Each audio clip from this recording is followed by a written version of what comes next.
sir. How are you? All right, how are you? Super. The mic is fixing. All right. How do you like to be? Run up to the archive shop? No, this is my partner's her dad. When I was like, how, saying, I know, I feel like I need a tie. He's like, yeah, just go in my closet and find one. All right. All right. Because even Sam's type is pretty dressed up for field sciences, so I'm glad I just said business casual.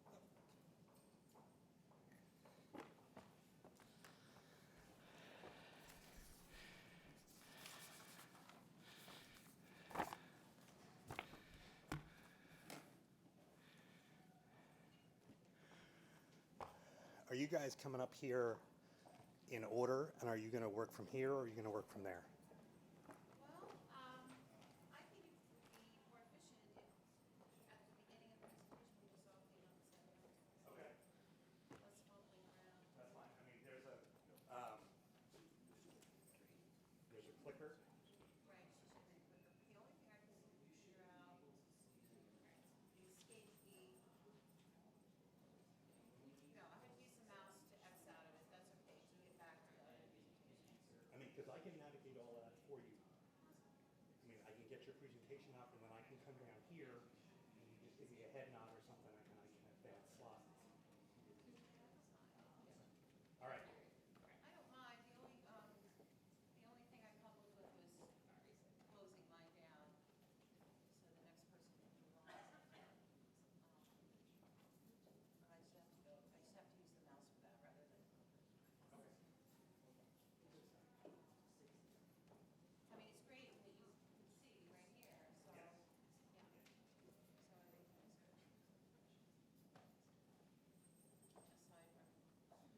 Aside from the names. Told you I took them out. No, I can't take another. Making it your problem, Barb.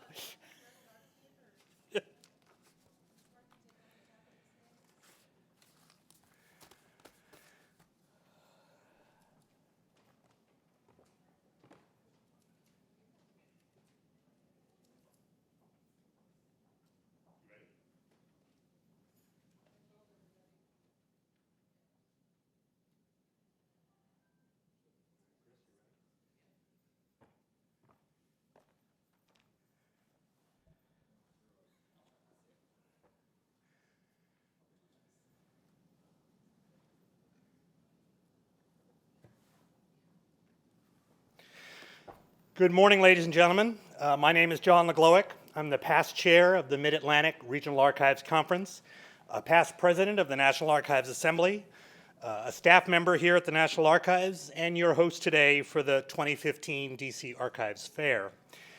For those of you unfamiliar with MARAC, we're a professional organization founded in 1972 with approximately 1,000 members across New York, New Jersey, Pennsylvania, Delaware, Maryland, and the District of Columbia, Virginia, and West Virginia. We hold professional meetings twice a year, having just concluded our fall meeting, which was in Roanoke, Virginia. And in the spring, we'll travel out to Pittsburgh, Pennsylvania. For many years, the DC caucus of MARAC has held an archives fair here in the DMV. After taking some time off, the archives fair returned here in this great building last year. In addition to the wonderful presentations that we will see today, which we'll get to shortly, for those of you here on site, there are a lot of exhibitors outside, and I encourage everyone to take the opportunity to speak with our colleagues and hear about the great work that they are doing. Everyone can interact with the Archives Fair this year. All of the presentations are being broadcast on YouTube, and you can tweet out your comments using the hashtag #ArchivesFair. If you have questions, you can send those along as a tweet, and we'll be monitoring those along with the comments and questions on YouTube. Now, the 2015 Archives Fair is such an outstanding event that we are being joined in person instead of from his home office in Seattle by the current National Archives Assembly President, Chris McGee. Chris has been with the National Archives since 2010, first at the National Archives in Kansas City, and is currently a member of the Records Management Policy and Program Support Team. Prior to his NARA career, Chris worked at various archives in Arizona, Texas, and Yellowstone National Park. He graduated from the University of Texas at Austin with a BA in History and American Studies and an MS in Information. Please join me in welcoming Chris to the podium.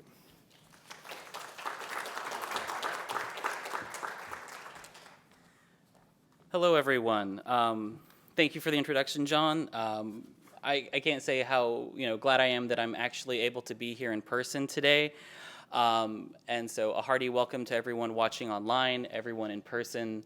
I'm really glad that we've been able to grow this program and everyone's able to attend and interact from across the country. Specifically, one of the things that I love most about working at the National Archives is seeing how a routine record can become extraordinary. Whether that is an electronic database that lists World War II enlistments that helps a veteran secure their benefits, how initial court filings filed in Topeka, Kansas can become Brown versus Board of Education, or even more appropriate for today, a photograph taken in Northern California can show Japanese families interned into a lake. All of these records were created in the normal course of an agency's business, which the National Archives exists to preserve and make available for future generations. I am so excited today to hear all of our panelists come and talk about their collections from their institutions and how they make them available. In doing so, this shows not only the value that our records and our documents have in our collections, but the value that the archival profession brings to those materials. Before we begin in earnest, there are several people I need to thank. First and foremost is the Archivist of the United States, David Ferriero, the Deputy Archivist, Deborah Wall, and the staff from the Office of the Archivist. Their support is instrumental in making this event a success and having it grow to where we are today. Additionally, there are numerous NARA staff who have lent their help, and this is a long list, and so bear with me a minute. They include Janet Anderson, Crystal Brooks, Quinn Brewster, Zoe Esposito, Jeffrey Jackson, Julie Reed, Veronica Ross, Linda Earle, Brian Barth, Cynthia Campbell, Meredith Doviak, Hillary Parkinson, and all of the volunteers from the National Archives Assembly here today. These individuals comprise numerous NARA program offices, and all in their individual ways help make this, have all made significant contributions to making this event a success. Additionally, I'd like to recognize the program committee, Barbara Akins, Andrew Cassidy Amstutz, Denise Henderson, Ellen Mulligan, John Martinez, Sarah Malcolm, and of course, John LeGlowick, our co-hosts, the DC caucus of the Mid-Atlantic Regional Archives Conference, and the Smithsonian Institution's Archives and Special Collections Council. All of those people I just named are the hidden connections behind making this event possible. Lastly, I do want to do another shout out to everyone who's here in person and everyone who's online. I really look forward to seeing where the three co-hosts can bring this organization next year, and to see where the event goes. It is now my pleasure to introduce to you the Archivist of the United States, Mr. David Ferriero.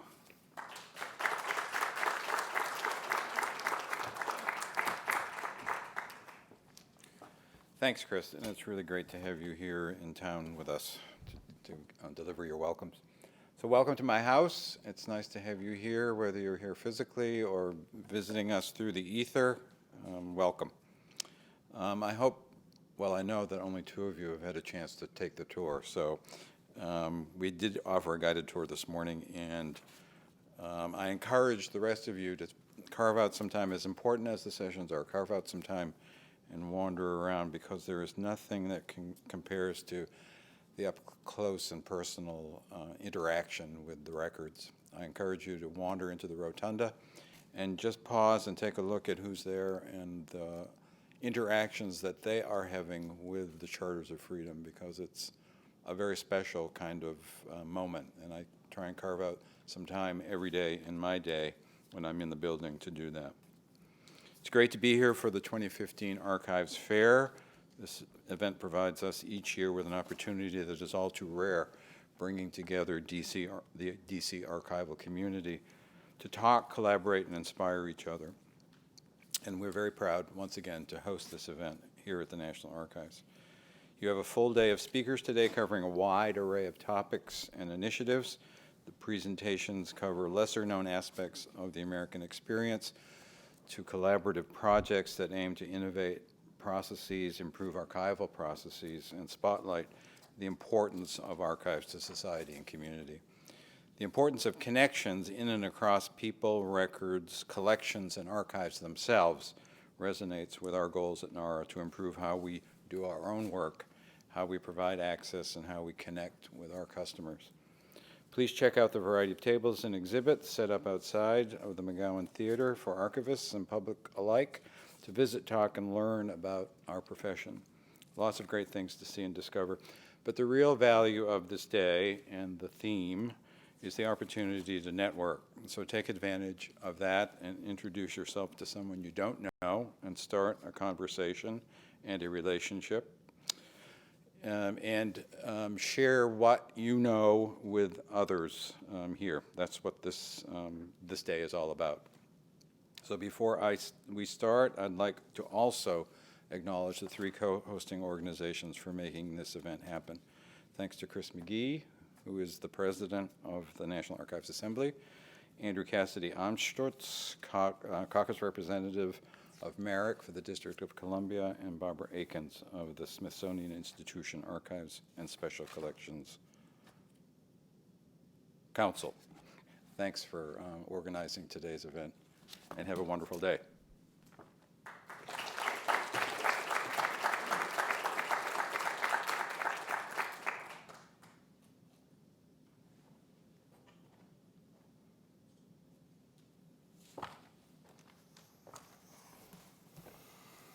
All right, did you miss me? Well, good morning again, everyone, and welcome to the first of our 3 panel discussions for the 2015 DC Archives Fair. It's my pleasure to introduce our panelists for this session on archives related to World War II Japanese-American confinement sites.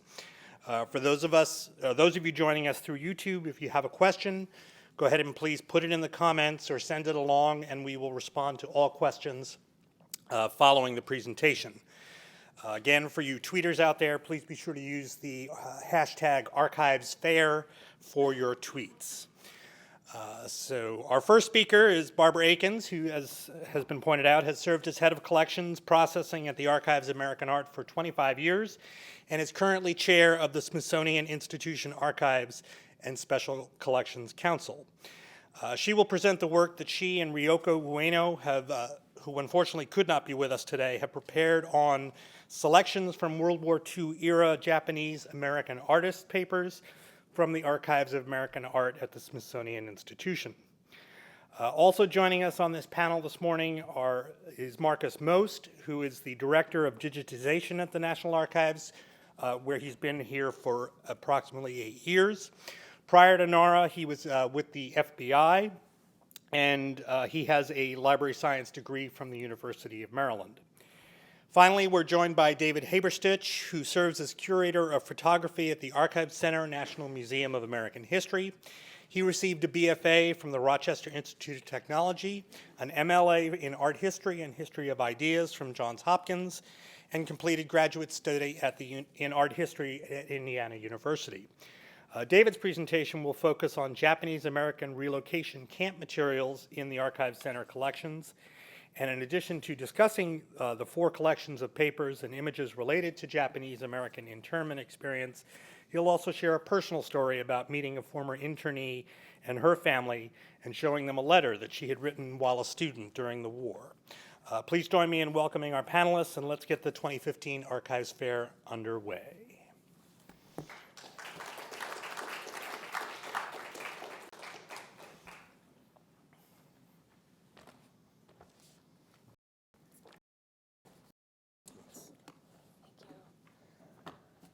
Hello, everyone. My name is Barbara Akins. I work at the Archives of American Art at the Smithsonian Institution, and thanks everyone for coming. This topic just sort of interests me. When I began to hear about it, the Society of American Archivists had planned a symposium focusing on Japanese American confinement camps, and I thought it was interesting because I knew that we had selections of papers from Japanese American artists that were also from the era. I know that there are probably many, many, many connections amongst the different repositories across the country.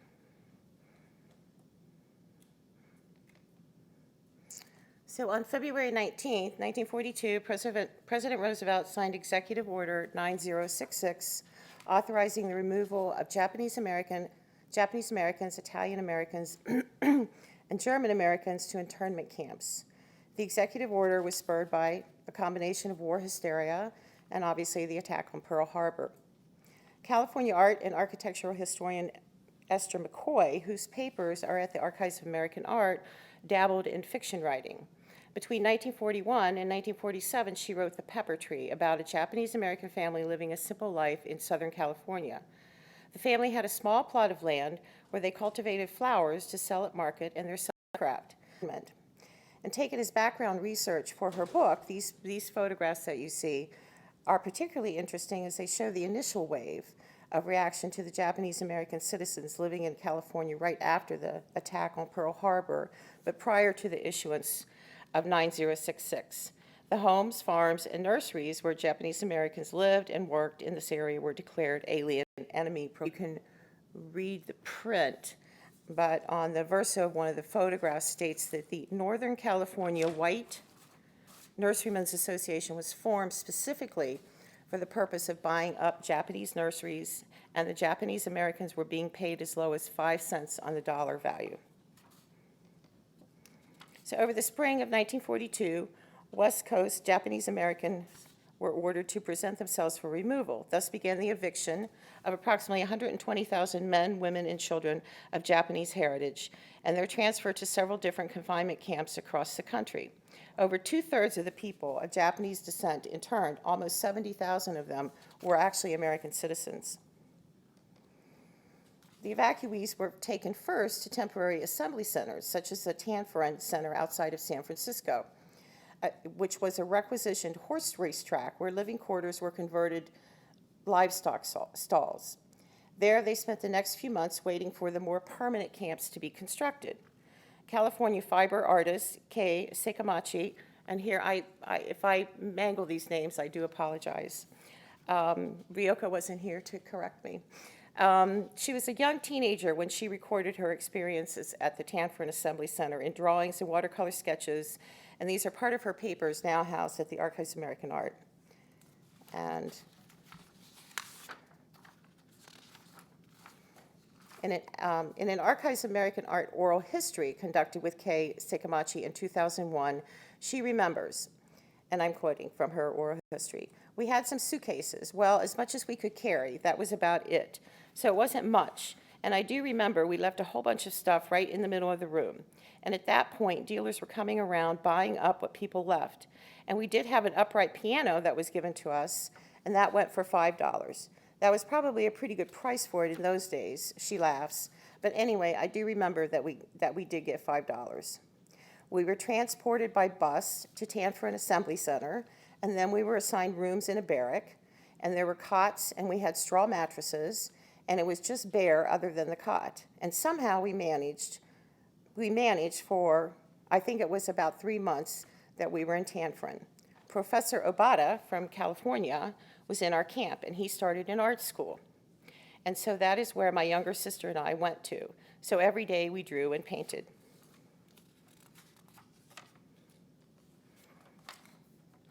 Then later, towards the end of her family's internment, she wrote an essay. This is a high school essay, and she writes, "As I remember today, my first day in Tanford, that is the name of the assembly center, was quite bewildering and disappointing.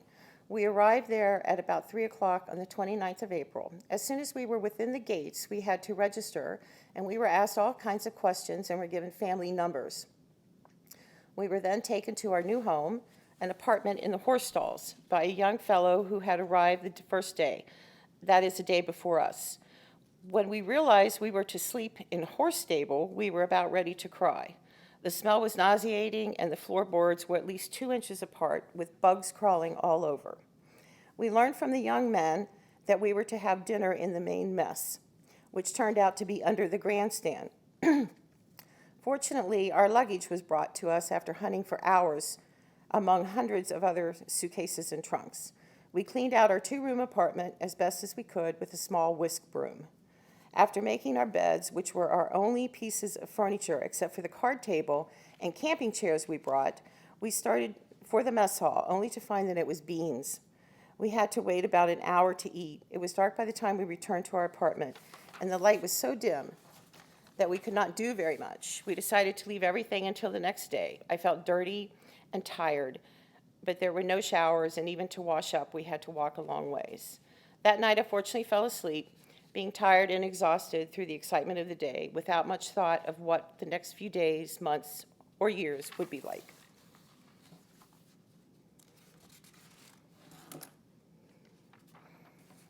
So just to show you a few more of her watercolor sketches and drawings. And again, we're still in Tanforan. Here she draws, this is a picture of the former racehorse stalls. And this is the Sekamachi's family's stall at Tanforan, number 1920. You can see the numbers. The Tanforan residents were later dispersed to other camps, including Topaz in central Utah, which is where Sekamachi's family was relocated for the duration of the war. As construction on the more permanent and isolated camps was completed, the population was transferred by truck or train to these new accommodations, where the residents were often tar paper shacks located in areas of the country with much more hostile weather conditions than their previous homes. In 1943, the San Francisco Chronicle published an article about Tanforan that was written and illustrated by Japanese-American artist Mine Okubo, whose papers are also found at the Archives of American Art, and whose illustrations were featured in a later 1944 special issue of Fortune magazine, which was dedicated to Japan, the Japanese, and the Japanese-American confinement camps. Okubo, like Sekamachi, was first housed in Tanforan and relocated to Topaz and also note the conflicted message conveyed in this image of children at play within a barbed wire fence in the background, while the printed quote states that most of us look forward to a better tomorrow. Of the roughly 120,000 Japanese Americans interned during the war, approximately 30,000 of them were children, and funds were limited and not always allocated towards establishing schools. But the camp internees did so independently as they thought to maintain a sense of normalcy and continuity for the children. However, a good portion of the curriculum was focused on building American patriotism and democratic ideals. The interned Japanese Americans wanted desperately to prove their loyalty to the United States. The same conflicted message is reflected in the Topaz Camp newsletter, Trek, for which Mine Okubo worked as art editor, and her brother and other camp residents as writers. The first issue was in December 1942, which is just 4 months after the establishment of the Topaz Camp. The Trek was referenced as a special holiday publication from the Reports Division of the Central Utah Relocation Project. So although written by residents, it was an official publication, which may also account for its upbeat tone. The opening article is entitled State of the City and is a chronicle of the first 4 months of work completed by the government and the residents in building a proper self-contained community with housing, schools, a hospital, gardens, and even landscaping. The article is highly positive in tone and to me reads as though the residents are reporting on the building of an idealistic commune of sorts. Again, it appears that the internees were trying to convey a sense of normalcy and a strong work ethic, or perhaps it was just denial.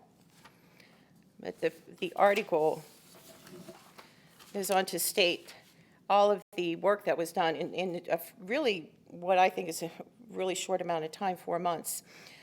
17,000, the work inside and outside of the square mile where the residents live and within the 17,500 acre tract Over 2,000 acres have been subjected to some form of agricultural preparation or development, 150 acres having already been planted in barley and sweet clover, and another 100 acres prepared for seeding, and the rest cleared and ready for plowing.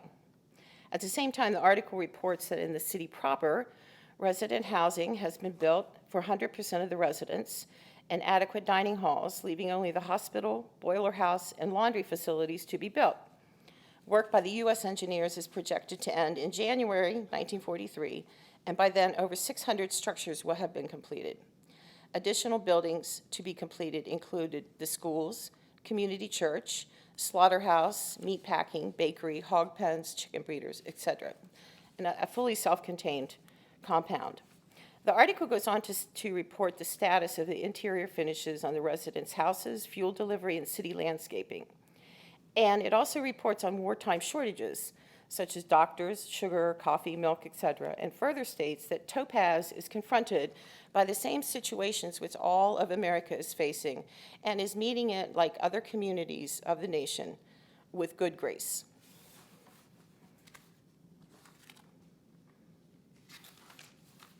So while Topaz was an improvement over Tanforan, it was still surrounded by barbed wire, armed guards, and 7 guard towers.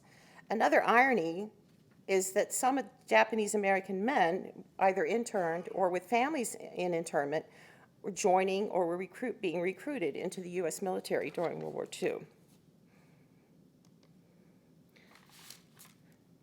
Probably can't see that. Let's see. As the camps prepared to close down, the War Relocation Agency created a placement program. In a 1944 essay written by Sekamachi upon her graduation from high school, as her family is planning for leaving the Topaz camp, she talks about the relocation of the residents of the camps. The relocation agency will be placing the families across the country. At this age, Sekamachi hopes to relocate to New York City and attend the Art Students League, where one of the country's most prominent Japanese-American artists taught. However, the family actually did relocate to Cincinnati for a short period of time before they moved back to California. And she later attended the California College of Arts and Crafts, becoming a noted fiber artist. Topaz closed in October 1945, and Minie Okubo's, that I referenced earlier, her visual record is one of the most prolific. Just after the war, she wrote and illustrated her book, Citizen 13660, titled after her family's assigned number in camp. The book won many awards and continues to be used in classrooms today. Okubo was also active in the Japanese-American redress movement of the 1970s and 1980s. It is not clear exactly when Okubo and Sekamachi befriended one another, but they were both at Tanforan and Topaz at the same time, but Sekamachi was much, much younger. It is very possible that Sekamachi attended art classes taught by Okubo, but they began corresponding after the war and stayed in touch for many years. And there are several folders of correspondence between the two in Sekamachi's papers.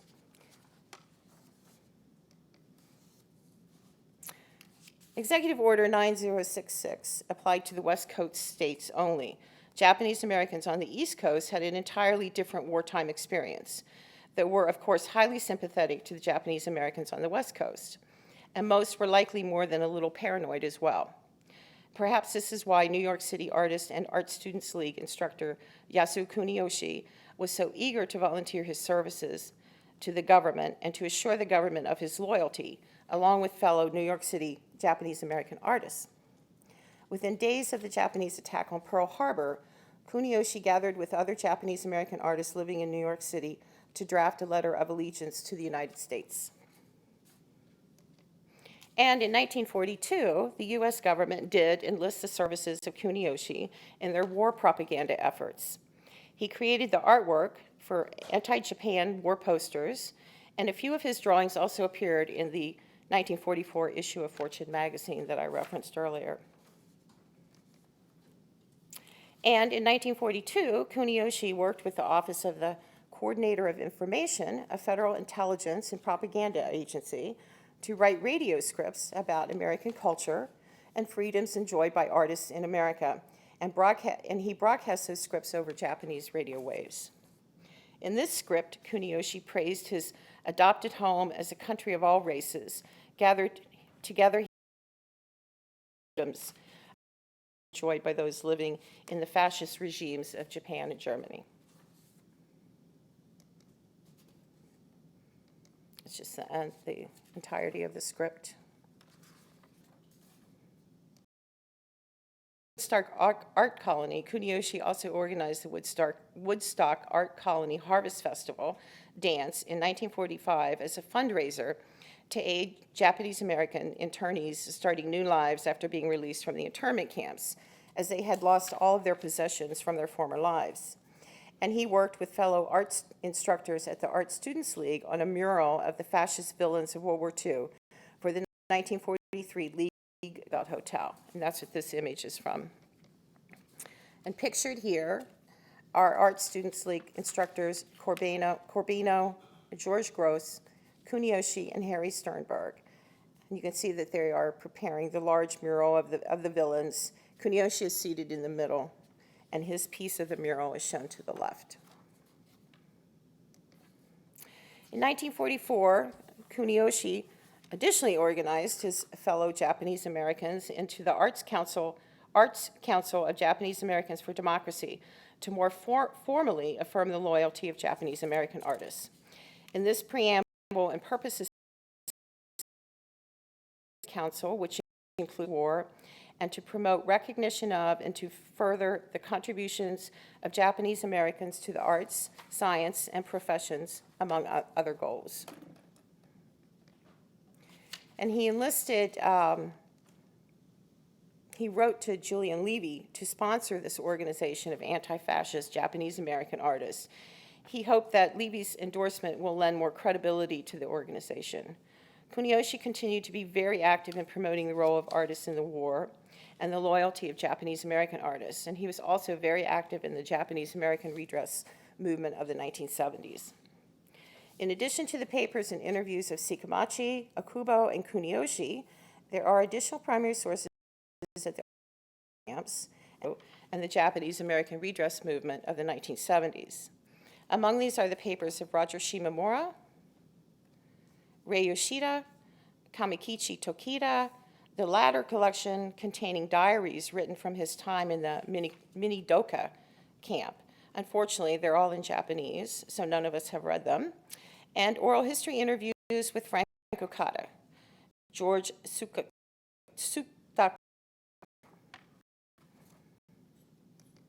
So thank you.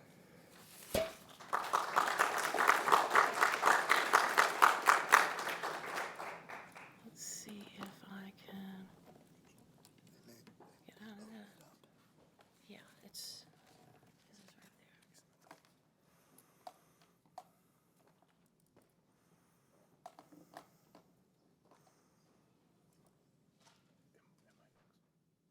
that you? No, sorry. This one. Yeah.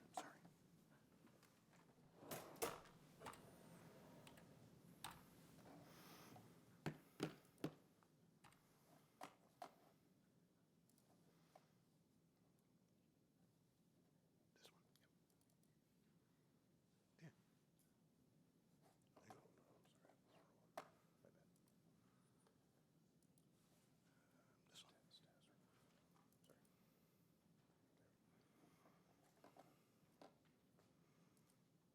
All right, knock 'em dead. Thank you. That there. Perfect. Okay. Morning, everybody.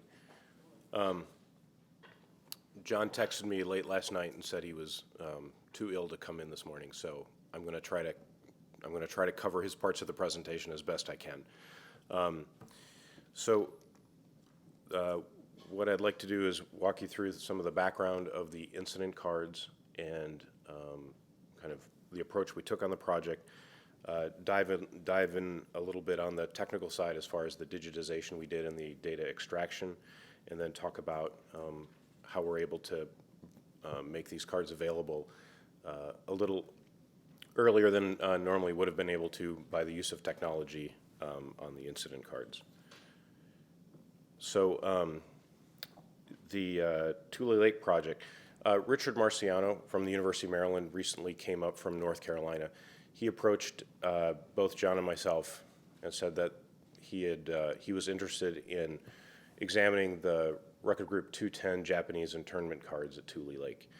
And so Richard has done a lot of interesting work with historical data and visualization. And so he said that he thought he had identified a way that we could make these records available, or a portion of the records available, a little sooner than normal. And so we started talking about the project, and it eventually formalized into an agreement between the University of Maryland and the National Archives.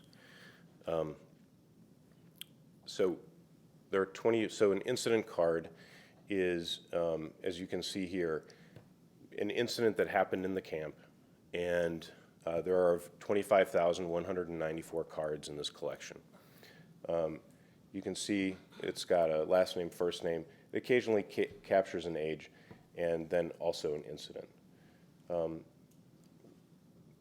So there were these 25,000 cards, and some of the challenges in making these available is that there are privacy concerns, obviously FOIA B6, but also the cards contain incidents from children as young as 12 all the way up to people who were over 80. And so clearly we couldn't make available the juvenile cards, or the cards dealing with juveniles. So what we ended up doing is having an interesting, for the first time for me, an interesting conversation between research services, so Chris Naylor, kind of the special access people with Martha. Lynn was able to advise us on the Japanese internment database that's on AAD, as well as Amy Lubick worked with us for preservation. And what we were able to, what Amy told us is that we were able to do a straight feed scanner, so an auto feed scanner, to digitize these, these records. So as I mentioned, we had the Japanese American internee data file on AAD, and then, and I'll get more into this in a little bit. So here's a picture of the database that we have on AAD. You can see that it's got fielded data that you're able to search against. The AAD data ends up being much more accurate as far as name and age of the individuals in the camp than what is on the incident card, and I'll show you an example of that here in a minute. All right, so the process that we went through. I mentioned the 25,000 cards. We digitized them at 400 DPI, 24-bit color. Got us not a huge file, but a sizable file that we were able to work with. We used a Fujitsu 6770.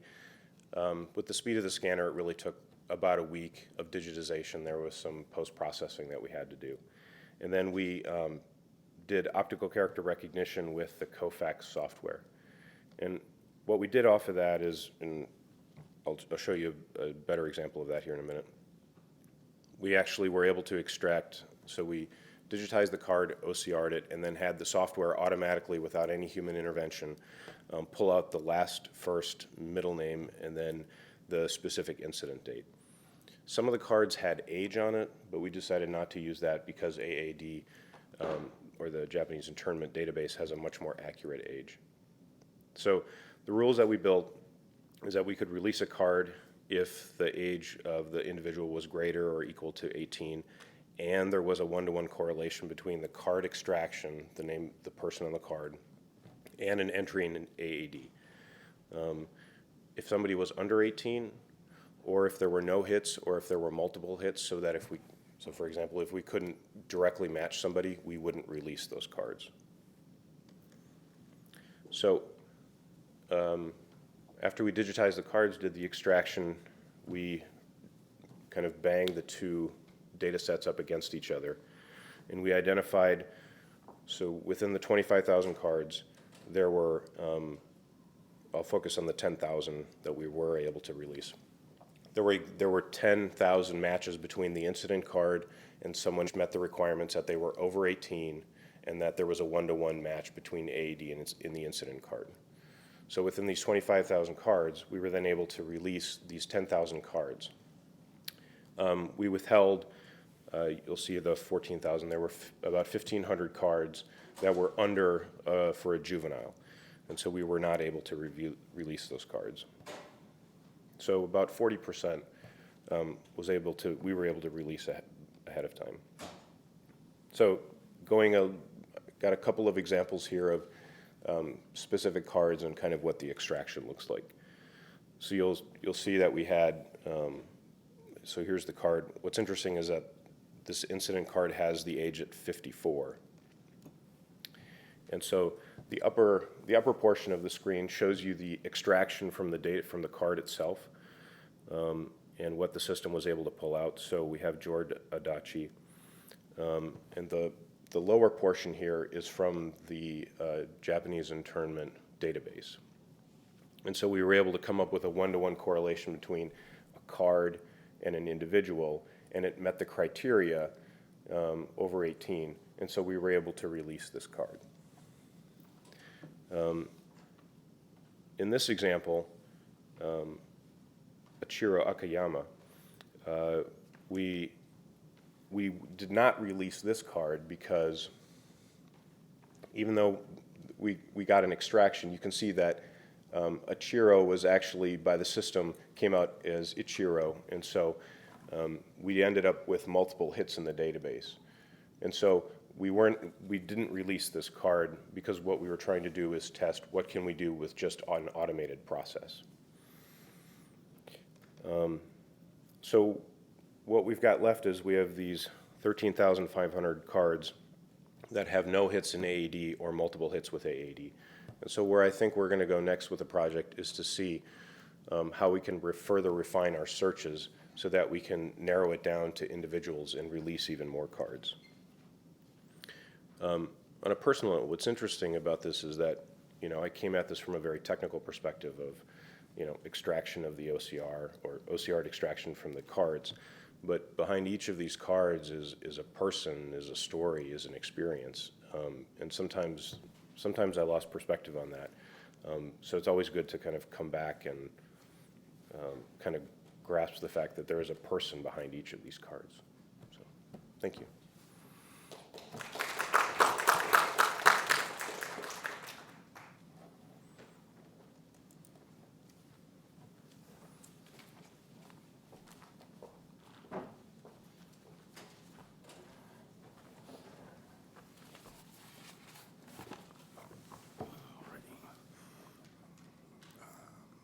This one's yours.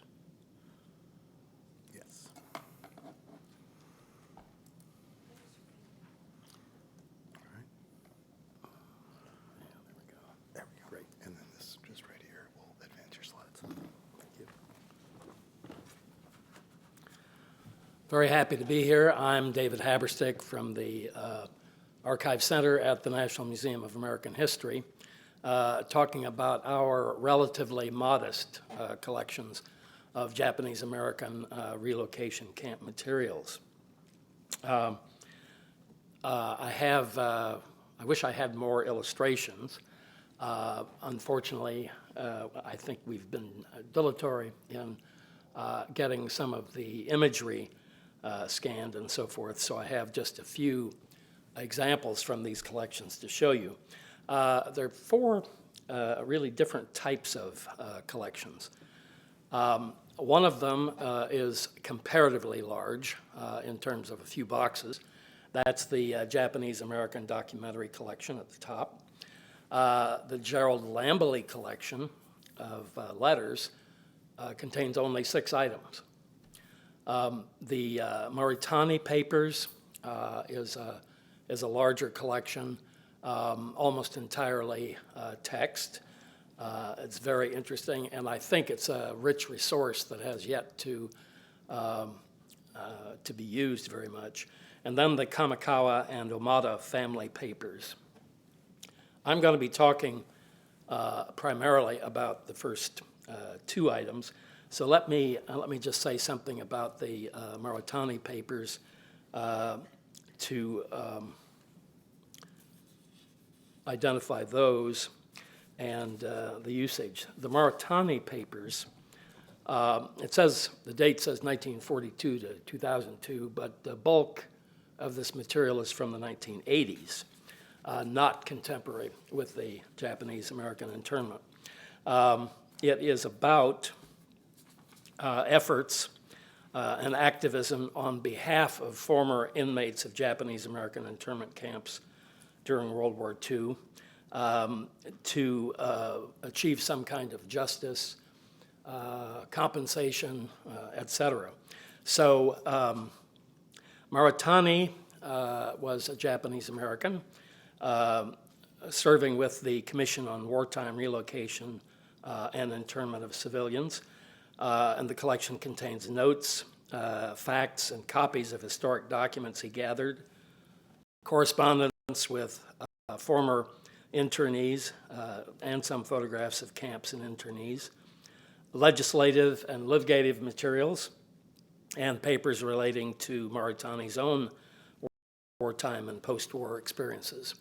I've read very little of this material, but it looks as if it's very rich with a great amount of detail about Maritani's efforts, his activism, and so forth, in trying to achieve justice for the internees and investigate their situations, interviewing them, et cetera, et cetera.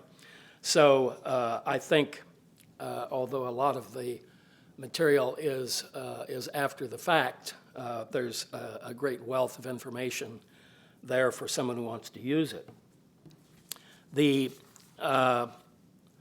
Kamikawa and Omata family papers include a lot of material that's not about the relocation, but it kind of puts that in context with the history of these families. The four Kamikawa brothers emigrated from Japan to Fresno, California, just before the turn of the 20th century. They married, started a merchant business, which operated in several cities, and later they expanded the business to include banking, a hotel, grocery, restaurant, public bath, vineyard, and other enterprises. Family members were interned at a camp in Arkansas during World War II, and after the war settled in New Jersey. Members of the Omata family, a brother and two sisters, also emigrated to California in the 1890s, though the sisters eventually returned to Japan.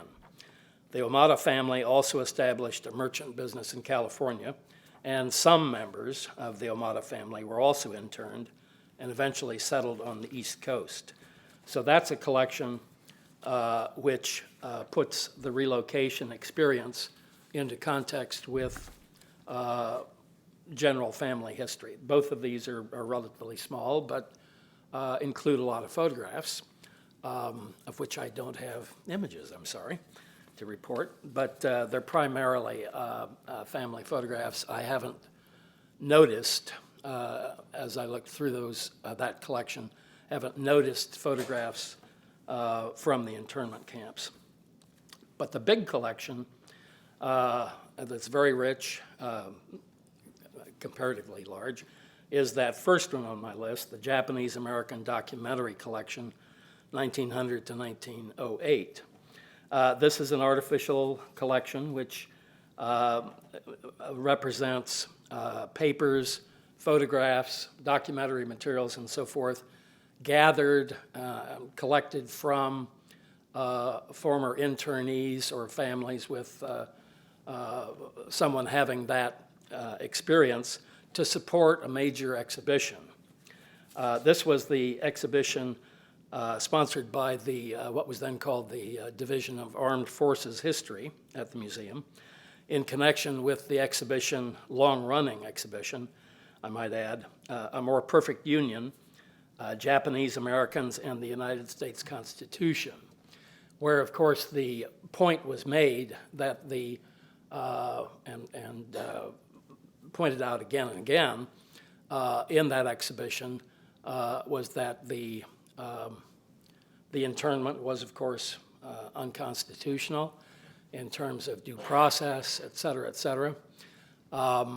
One can excuse it on the basis of wartime hysteria or wartime security and those needs. But basically, of course, the issue was that those of Japanese ancestry were considered guilty until proven innocent. And that, of course, is the reverse of what the way we expect to be treated in the United States. The donors to this collection were either members of the Japanese American Citizens League or were reached through the league. Interesting information is available about some of the donors who were primarily, as you might expect, teenagers or young adults at the time of the relocation. And the materials in the collection reflect their interests and concerns. The collection is an assortment of souvenirs and memorabilia which have survived the years since the war. Many of them, Christmas cards, high school graduation programs, notes to friends, snapshots, and photographs in the form of dance programs, reflect the interests and concerns of typical teenagers. There are also camp newsletters and Japanese passports, identification cards, ration books, meal passes, posters, a photograph album that contains both family photographs and a record of achievements of members of the Kamikawa family. Mary Tsukamoto, was a contributor to the video conversations that were placed in the exhibit. She was a retired teacher who was 27 years old in 1942 and a longtime resident of Florin, California. Along with her entire family, she was sent to the center at Jerome, Arkansas. This rather courageous exhibition, by the way, which was controversial, made a strong case that the civil rights of Japanese Americans were seriously violated through the internment action. Through period settings, interviews, and so forth, the harsh realities of camp life were illustrated. However, the exhibition also explored issues directly related to the war, including the stellar performance of Japanese Americans in the famed 442nd Division. This is an unidentified relocated family, photographed in 1943. That is part of that Japanese American documentary collection. This is a cheerier page from a scrapbook indicating that there were social activities in the camp and that people were encouraged to try to make the best of the camp experience.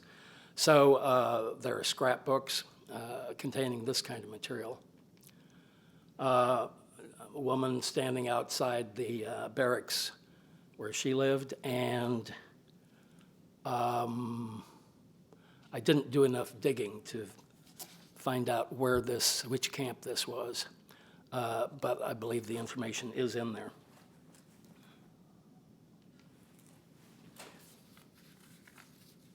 So there's a wide variety of imagery.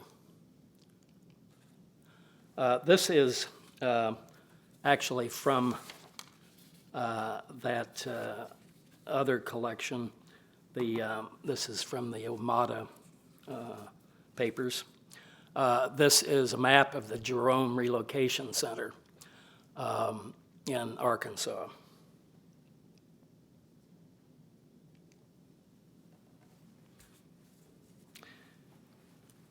This is a sketch identified as by Mrs. Ella Stondanida. It's a scene of the J.S. Aoki family barracks in Topaz, Utah in 1944.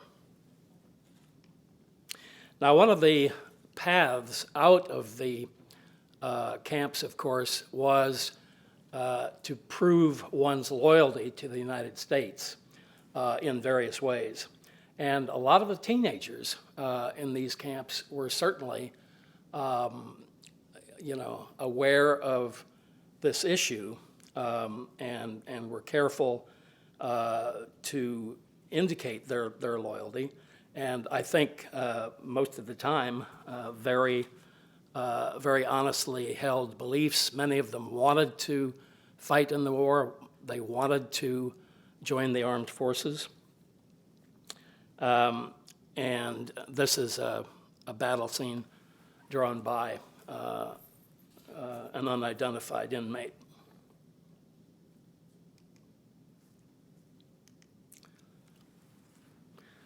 Materials like this are also included in the collection.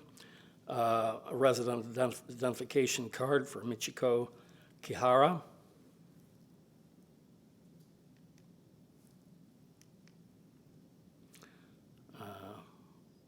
One side of a registration card.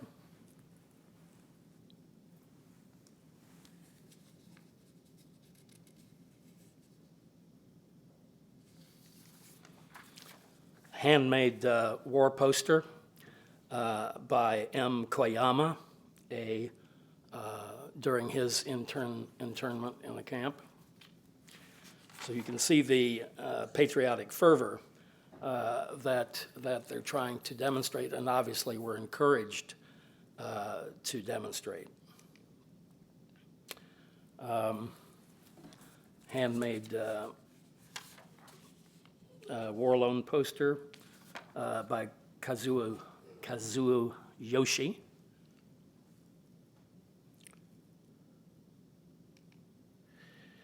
This is an interesting piece. This is the cover of a camp newsletter.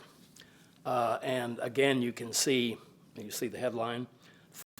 American internees were eager to, as I say, to demonstrate their patriotism and loyalty. You can't read this, so I will read it to you. That's a Japanese-American sketch of a Japanese-American soldier. And the caption says, "We believe in democracy and dedicate ourselves to the furtherance of its principles. To uphold these principles, we must destroy every form of tyranny, oppression, and violation of human rights. We place our faith in America and base our hope in the future on that faith.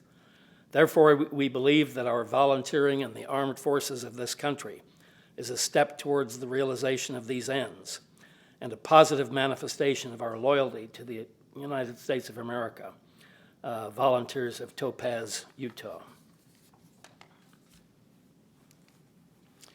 This is one letter from the collection of 6 letters in the Gerald Lambley collection of Japanese-American letters.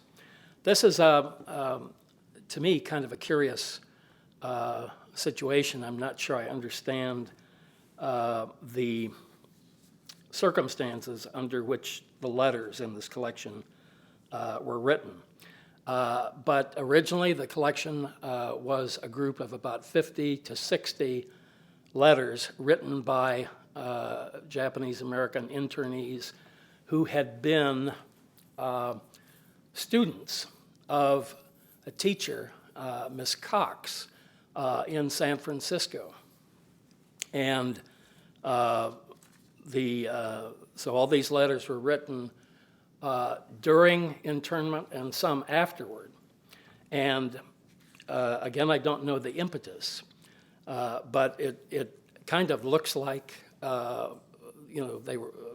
students were encouraged to write these letters, perhaps knowing that they were going to be seen by other officials, that somebody besides Miss Cox would see the letters. So of the 6 that we have, 5 are written by boys, one written by a young woman, and some of the boys' letters are full of this patriotic fervor and indicating their interest in wanting to fight in the war. So this collection came together because Gerald Lambley was shown these letters by Miss Cox. He was an investigator.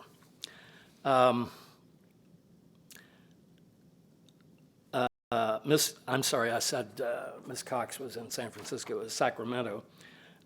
She was a teacher at the Edward Kelly School there. So 3 of the letters in this collection were written from inside the camp, while the others were written from outside. This particular one by a woman named Kiyo Sato was written after she was released from the camp and was able to become a student and get jobs, etc. And this particular letter is, if you can see it at the top, was written from, of all places, Garrett, Indiana. But all of them indicate their love and respect for Ms. Cox and how helpful she was to them. And indeed, after Kiyo Sato was released from this camp, she stayed for some period with Ms. Cox.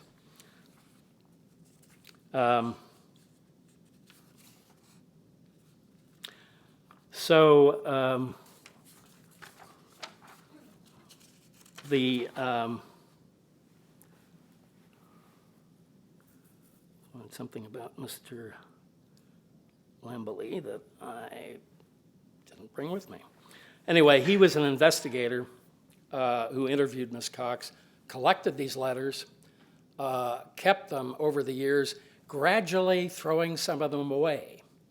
And he retained 6 letters. One day, he was wandering in our museum, went past the Archive Center door and knocked and told a colleague of mine about this little collection he had and would we be interested in it. Of course, we said enthusiastically yes, accepted the letters, and I'm not aware that they received much use, but ultimately I found out, I made a connection, discovered that Kiyo Sato was fairly well known. She had written her memoirs, and it's called Kiyo's Story. I think she actually wrote 2 books about her experiences, not just her internment experience, but really, again, it's family history, talks about her parents and her grandparents, and their farm, their activities, as well as the traumatic experience of the being uprooted and the internment, followed by improvement in her life as she was able to get out of the camp, get an education, and go on. So she was giving a little lecture tour in Washington, and one of the stops was at the Smithsonian. So of course I made sure that I could meet her and invited her to look at the letter. So she brought her family in. I think there were 6 or 7 people. This would have been about 5 years ago. And of course she was in her 80s. And we showed them the letter, and it was remarkable to see them gaze at that letter and reread it.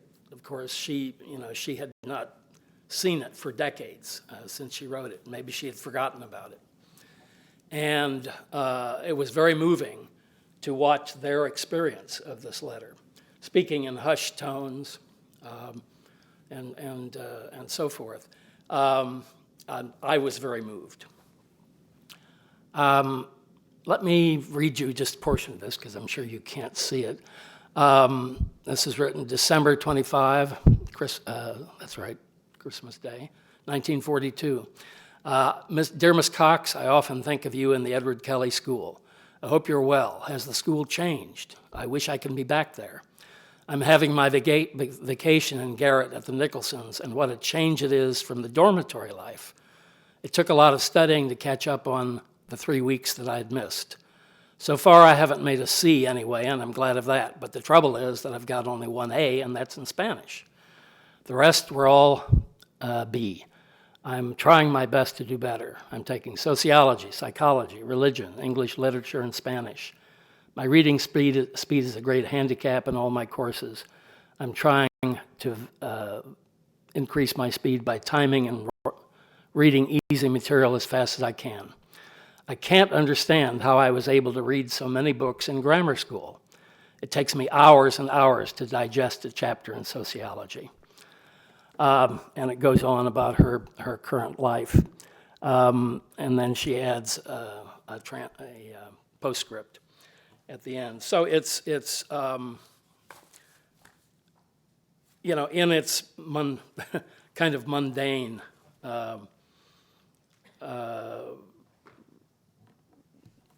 you know, its mundane tone, it's still very moving because of the circumstances where she is enjoying her life after having been released from, you know, from the camp.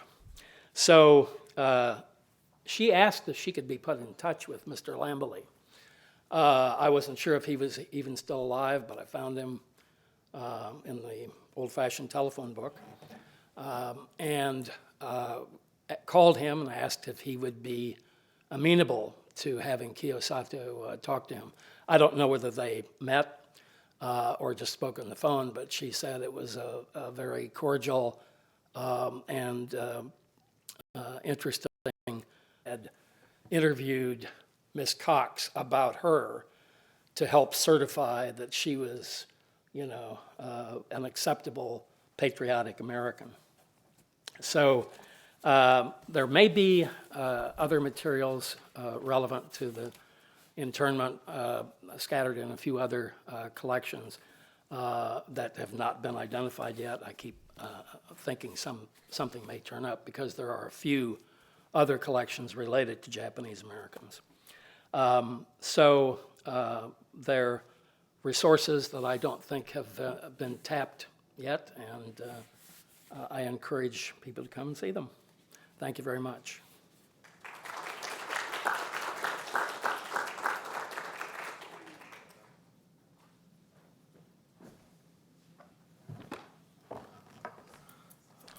All right, well, thank you very much. Those were all wonderful presentations. There don't appear to be any questions online. Is there anybody in the room who would like to ask a question? We've got some microphones on the edge of the aisles there. If you would like to come out and state your question for the panelists, we'll be happy to take any questions that you might have.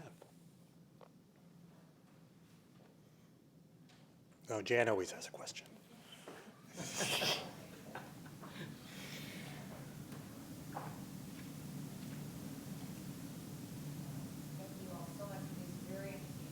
Talks. I really appreciate your taking the time to be here.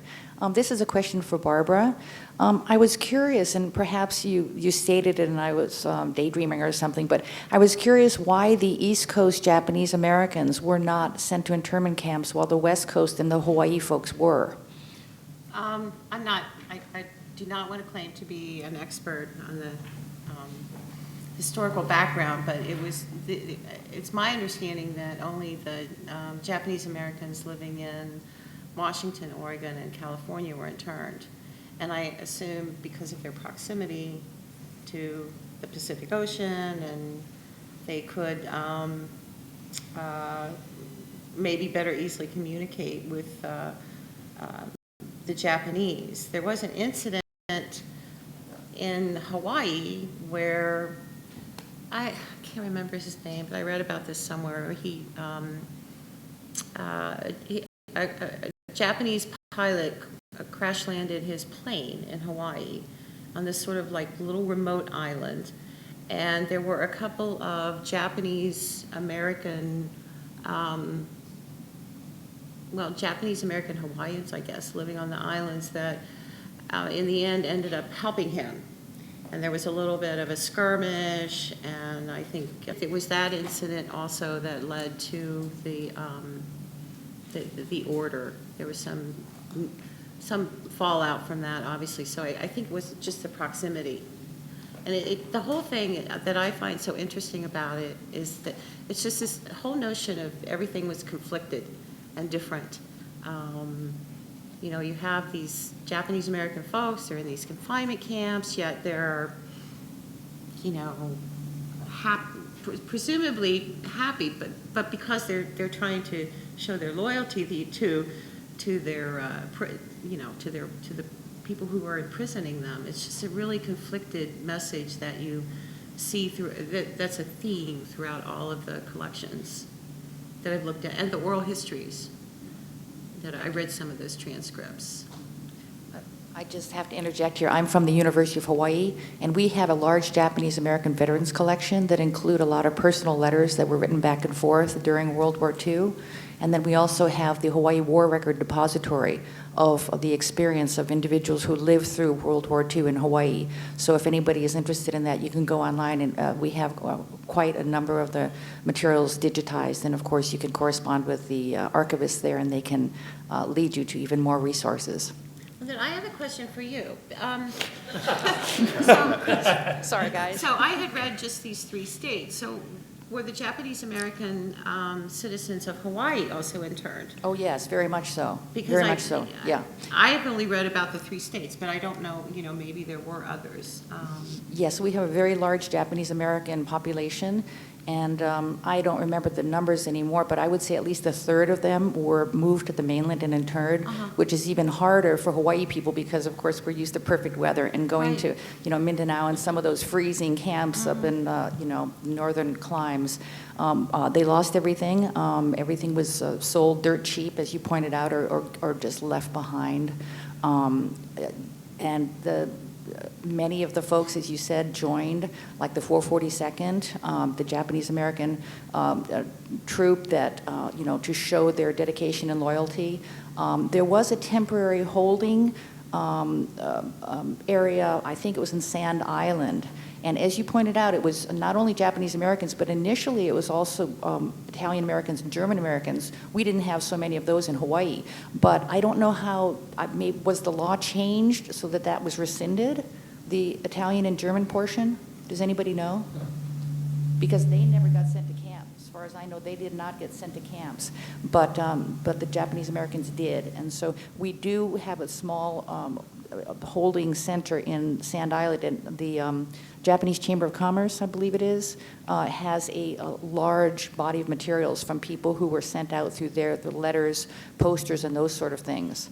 So maybe it's the Japanese American Center, I'm forgetting. But anyway, there are a lot of resources in Hawaii if anybody's interested in further research on this. Well, this, I was just going to say, this exhibition at our museum, to which I mentioned, certainly made the case that there's a huge racial prejudice component in the confinement of the Japanese Americans that would not have been as strong for Germans and Italians. Of course, there was a lot of prejudice against Germans in World War I, German Americans.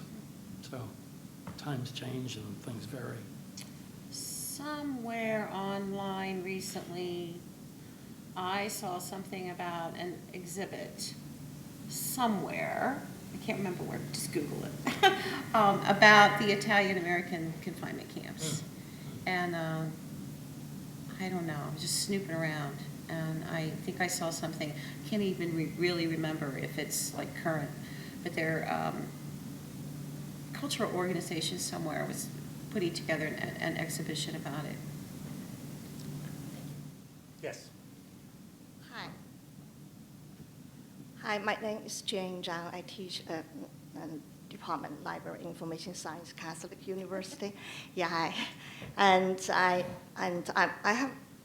teach archives. I have a strong research interest in and history of records, record keeping.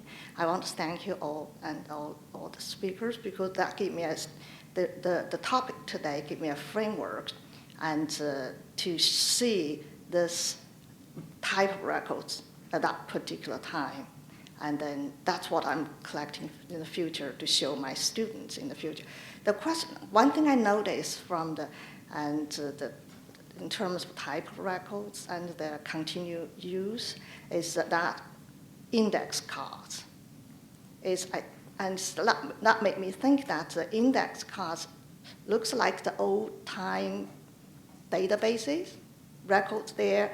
Now I'm very excited to see the digitization project actually try to turn that into digital form, then try to kind of, to me, to liberate that data and then reuse and then process them in a new way.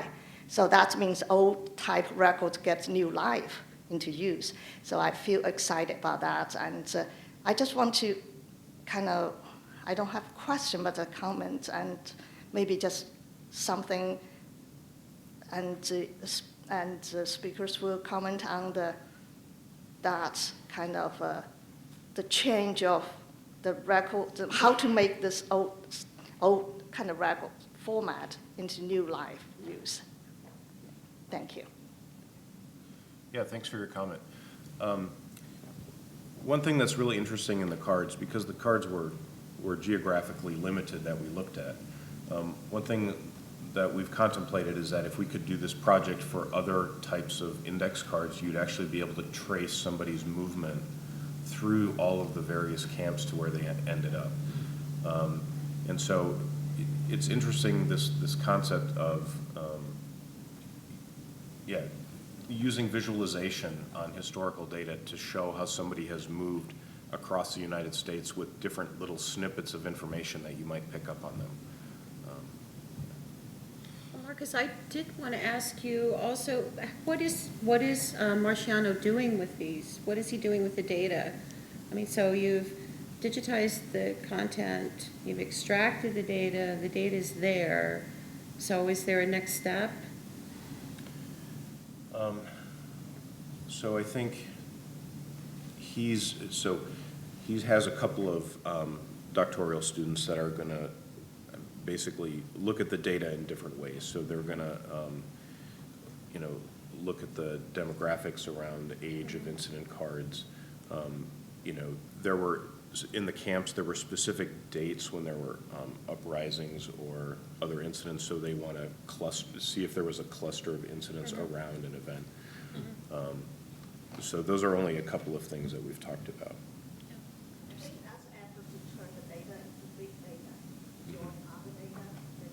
Oh, yeah, could be. Yeah, that's a good point. And I'll point out that one of the other hats that I wear is I work in the electronic records division at the National Archives. And so we maintain AAD where the cards live. And also within the past year or so, we have made the entire data file available for download.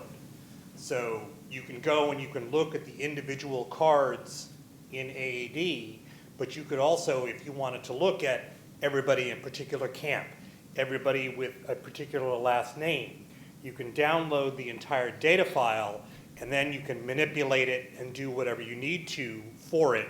Again, looking at sort of that big data aspect of getting the big picture of something, which you can also do in AAD, but AAD you're limited to 1,000 records at a time. Yes? Yeah, this is really more of a comment, I guess, than a question, but I just couldn't help but be struck by the parallel between this situation and kind of the response we had as a society when the September 11 attacks occurred, and there was a lot of hysteria, anti-Muslim hysteria, which I guess still is going on to some extent. But it just strikes me that this is what we do as a society when things get tough or scary or we get too emotional about things, we don't know what to do. And it could point new, but I just think it's wonderful you've view and now really a common. The director of the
guys ready? Ready as you're ever going to be?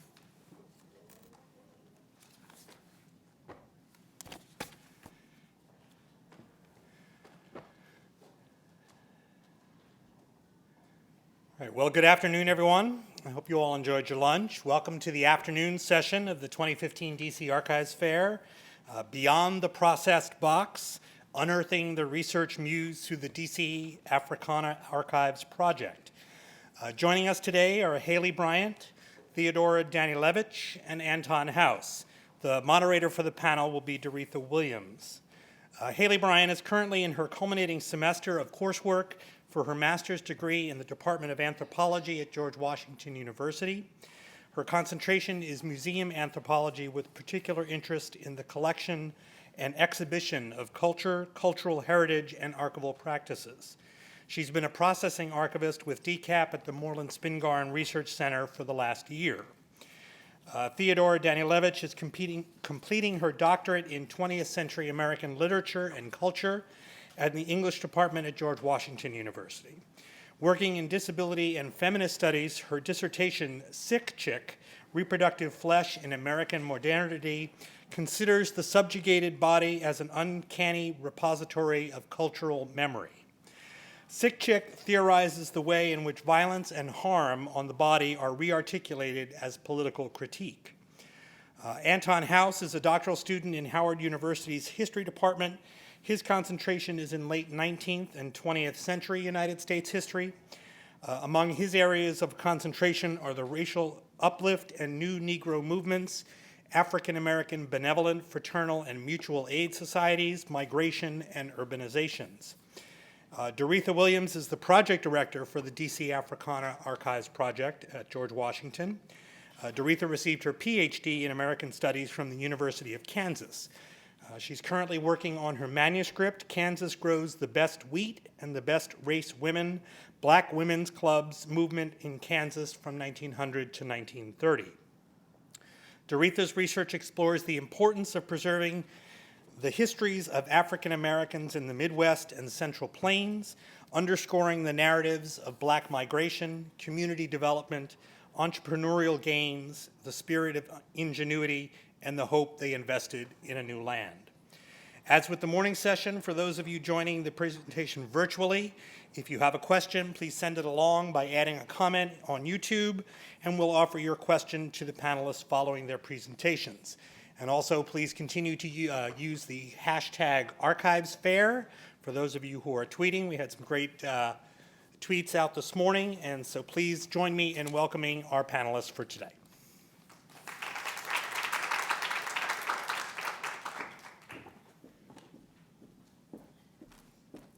Good afternoon, everyone. Again, I'm sorry, Black Baptist tradition. I was waiting for you to say good afternoon. Good afternoon. Wonderful, thank you. We're really excited to be here for this panel to talk about the DC Africana Archives Project. I'm here to do a brief introduction of the project as a whole, and then I'll introduce our wonderful students who are our processors for the project, and then they will present their work and we'll go into a Q&A. Now, normally when I do this presentation, I have music, and because the last time I did the presentation, it was the last panel of the day, and we needed a little bit of energy, and since it's after lunch, I figured we'd do that again. Is this mic on? Can it be heard? What's happening, CC? They still call it the White House, but that's a temporary condition too. Can you dig it, CC? To each his reach, and if I don't cop it, ain't mine to have, but I'll be reaching for you. Anyone know who this is? Who is this? Right on. No, this is George Clinton of Funkadelics, Chocolate City. Chocolate cities around. We've got Newark, we've got Gary. Somebody told me we got LA. And we're working on Atlanta. Situated in the Cove of Maryland, Virginia, and Delaware, the nation's capital became a prime region for the development of Africana life and culture. The African American narrative is found in the Revolutionary War, the Atlantic slave trade, the Civil War, slavery, abolition, the founding of the Capitol, emancipation, Jim Crow and segregation, the Civil Rights era, and the struggle for home rule and statehood. Even more so, the history of Africana culture in the city is a convergence of the national, federal, and international sagas that played out in the nation's capital. DC is a unique place, not quite south, not quite north. It encompasses a hometown sentiment, a place to grow up, a place to find education at Howard University, a place to celebrate Black culture at Black Broadway and U Street businesses. It is also a destination city and somewhere to set one's dreams. It's a place to call home and a place of national protest, and at one time, a segregated city in the heart of a free nation. With all of the intersections of history, it is not surprising that there is a large number of material documenting the Africana experience in DC. What is surprising is that a great portion of that history is located in hidden collections throughout the city. The DC Africana Archives Project, or DCAP for short, serves to open up these collections housed at 6 institutions around the city. We're collaborating to assure the accessibility of the archives to the public. Over the next few years, DCAP will process and provide access to collections containing photographs, documents, audio recordings, films, and to create a narrative of the lives of DC's Black community.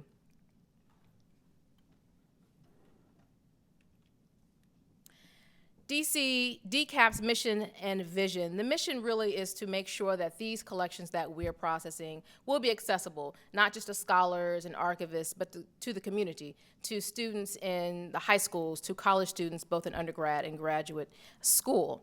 We're working to create a consortium of cultural centers and community organizations to delve into the history of Africana life and culture in this city. You see the list of our collective here. The DC Africana Archives Project consists of the 6 institutions. DC Archives, we have some DC Archive employees here. Hello. The DC Public Library, the MLK Memorial Library Branch, the Historical Society of Washington, DC, the Moreland Spingarn Research Center at Howard, the Smithsonian National Museum of American History, and that's the Archive Center, and then Special Collections at George Washington University.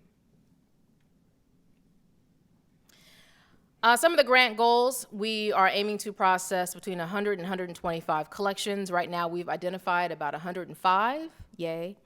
So we're really excited about that, and that's 105 across the consortium. Working to understand these multiple narratives of the history of this region. Also to increase the usage of the collections in the schools. Our universities, I said before, but also our high schools and kindergarten actually up to high school, but right now we're working with our high school students.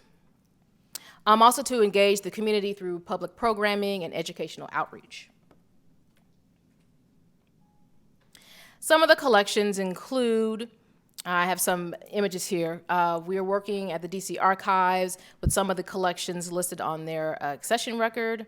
And this collection up to that was at top left there, Unrest Telegram, that's from the Civil Disobedience Collection at DC Archives.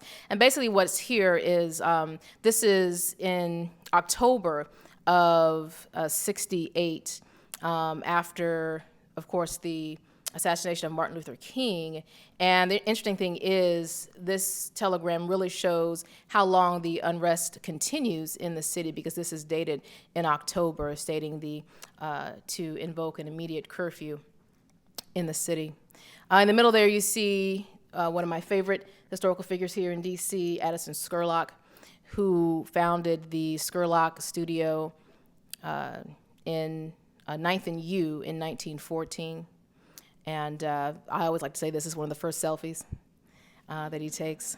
Very, very dapper man. On that far right, the men of Omega Psi Phi Fraternity, 1935, Howard University. And on the bottom left here, we have a pin worn by George Murphy Jr., who was the grandson of John Murphy, who started the Afro-American newspaper in Baltimore.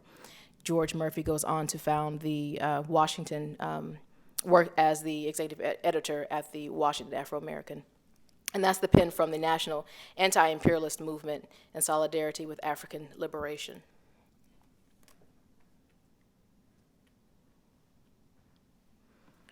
A few more items here. We have a couple of other collections from the George Murphy collection, the National Alliance Against Racial and Political Repressions, as well as the Anti-Imperialist Solidarity.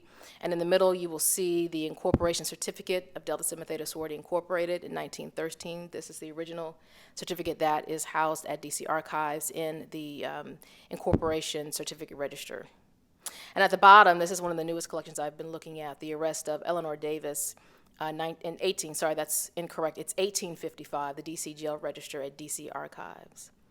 And as I've gone through the 1855 collection, a lot of black women were being arrested for rioting and inciting.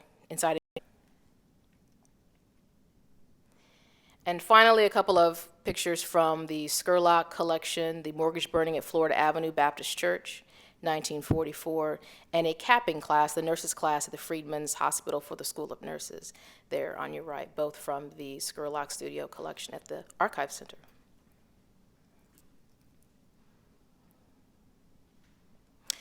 Now on to the great stuff. We have our students here who are working on the collections because the project is great. We have the hidden collections and then they're processed, but there's a part of it where their students play the biggest role, and they spend 20 hours per week processing the collections. Many of the students are in museum studies programs, history departments, English and literature. The great thing about this project is students who are processing get a chance to explore the collections on their own, looking at connections in their own research, networking with scholars who share similar interests, as well as serve as panelists on local national conferences. And I have truly enjoyed working with the students in this last year or so and watching them get really involved with the collections, as you will hear this afternoon. And again, I'll leave the biographies up there. I'll start with Haley Bryant, then Theodora will come up, and then Anton House will close us out. Thank you. Can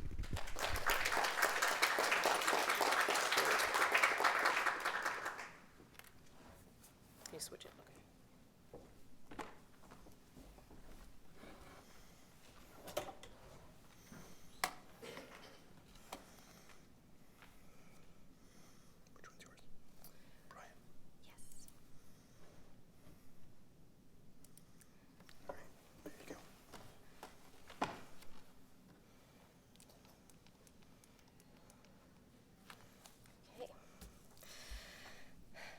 I would like to first say thank you to Doretha and my fellow panelists for this opportunity to speak with you all today about my experiences with DCAP and my ongoing research, which you will soon learn are nearly one and the same. Unlike some of my fellow panelists today, which you will hear speak, my research was not inspired by a particular collection or one particular historical figure or group or movement in DC's history.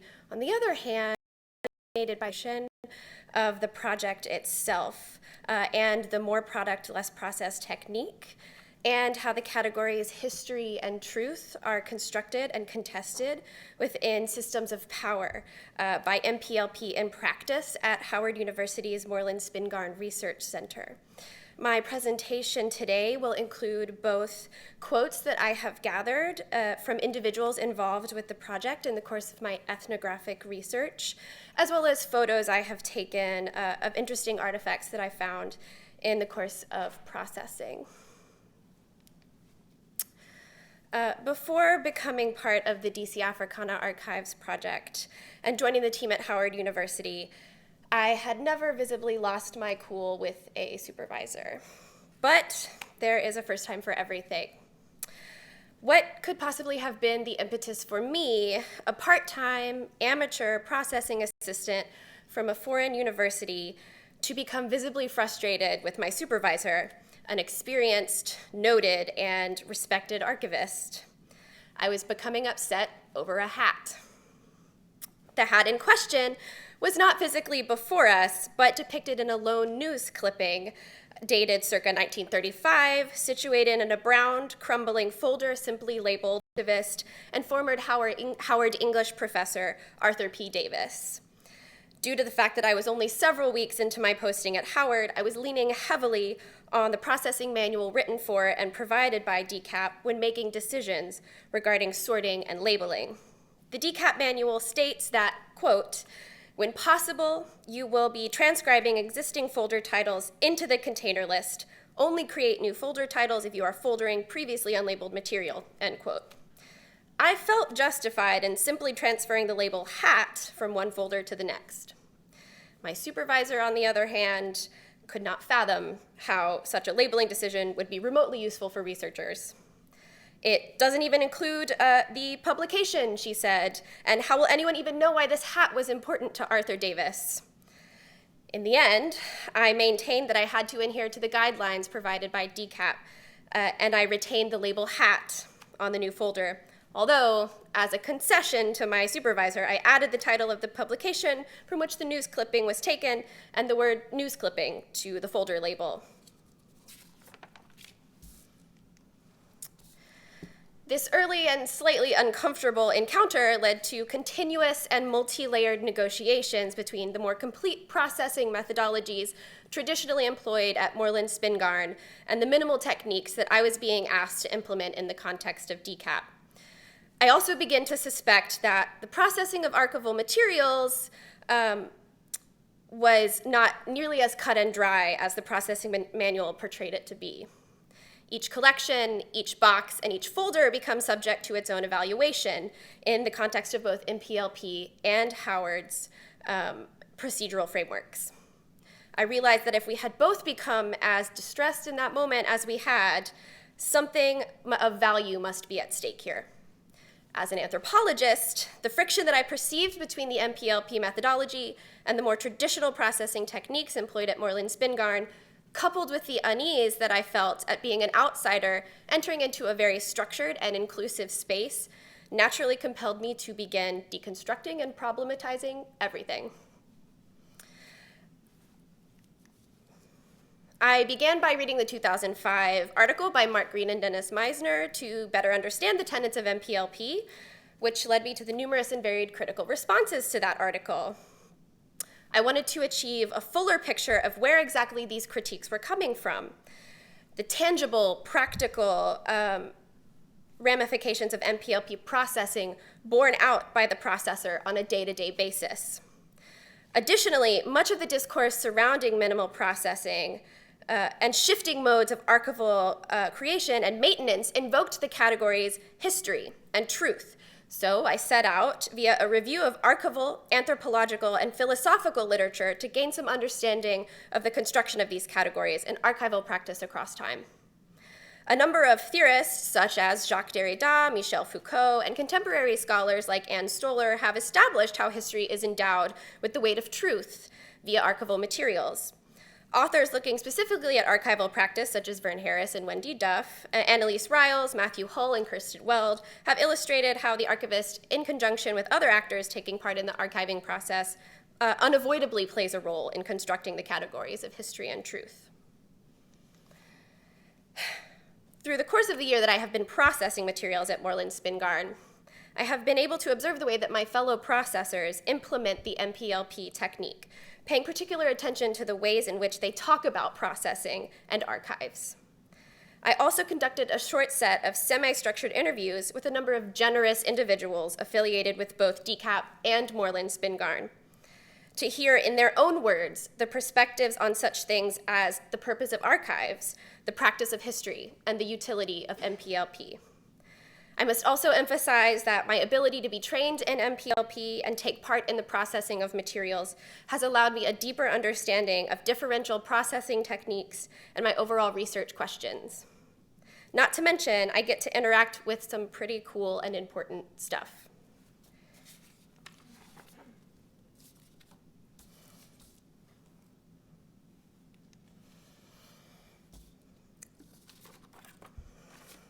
The written critiques of MPLP appear to be born out of and representative of concern over a shifting definition of the archive, and both the purpose and definition of processing practice as user access becomes foregrounded over preservation.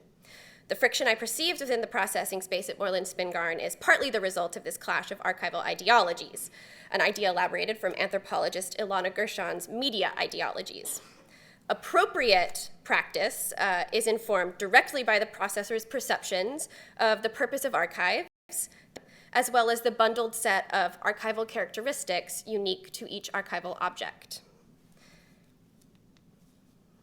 However, as a result of my observations and interviews, I suggest that in the case of DCAP and Moreland Spingarn, the attribution of the friction generated between MPLP and traditional processing practice to mismatched archival ideologies leads to a rather shallow analysis. The utility of MPLP at Moreland Spingarn is highly bound up in geographically specific social and historical threads, as evidenced by the quotes from my informants. In the case of processing collections from historically undocumented communities, as minimal processing and MPLP has been heavily employed to do under such vehicles as the Clear Hidden Collections Grant, entrenched power and inequality have been minimal in the discussion of the utility of the method. Restricting the discussion of MPLP to concern for material integrity and historical truth elides the decisions which archivists make in the course of making visible, closely held items of cultural heritage, such as those found in the collections of Black materials at Moreland Spingarn. Opinions offered by MSRC employees demonstrate that the collections accessioned into the MSRC are done so because they play a vital role in affirming and strengthening the Black American historical narrative. The desire to fully process these collections stems from this process of cultural valuation as much as it does any technically driven archival ideology. While DCAP's goals are broadly future-facing, increasing user access so that in future more scholars and lay people may benefit from the rich history housed in these 6 repositories, the processing being done at the MSRC is primarily concerned with the care and preservation of the past in order to own and ratify the present. This misalignment of temporalities, it seems, also plays a role in the ideological friction. Furthermore, because these collections specifically relate to the history of Washington, D.C., the decisions being made at each repository are driven by the in-place construction of a contemporary D.C. identity. Several of my interlocutors mentioned how the opening of these records will contribute to ongoing debates about issues such as gentrification, the Reconstruction era in the district, the fight for home rule, and even the ongoing debate over the Washington football team's name. They will, in essence, unite disparate narrative chunks that have so long defined DC identity.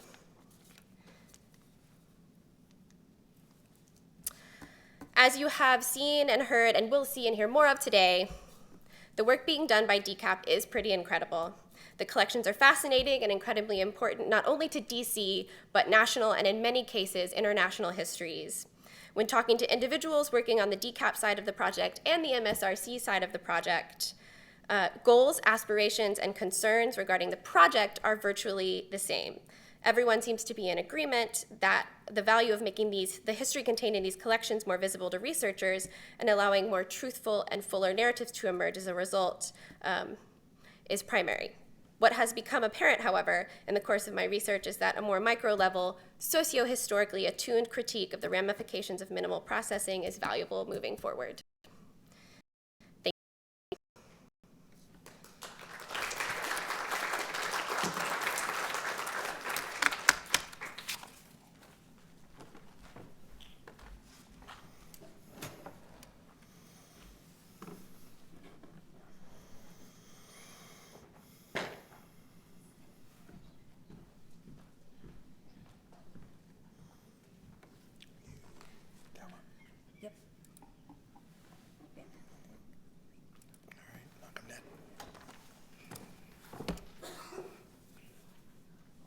There we are.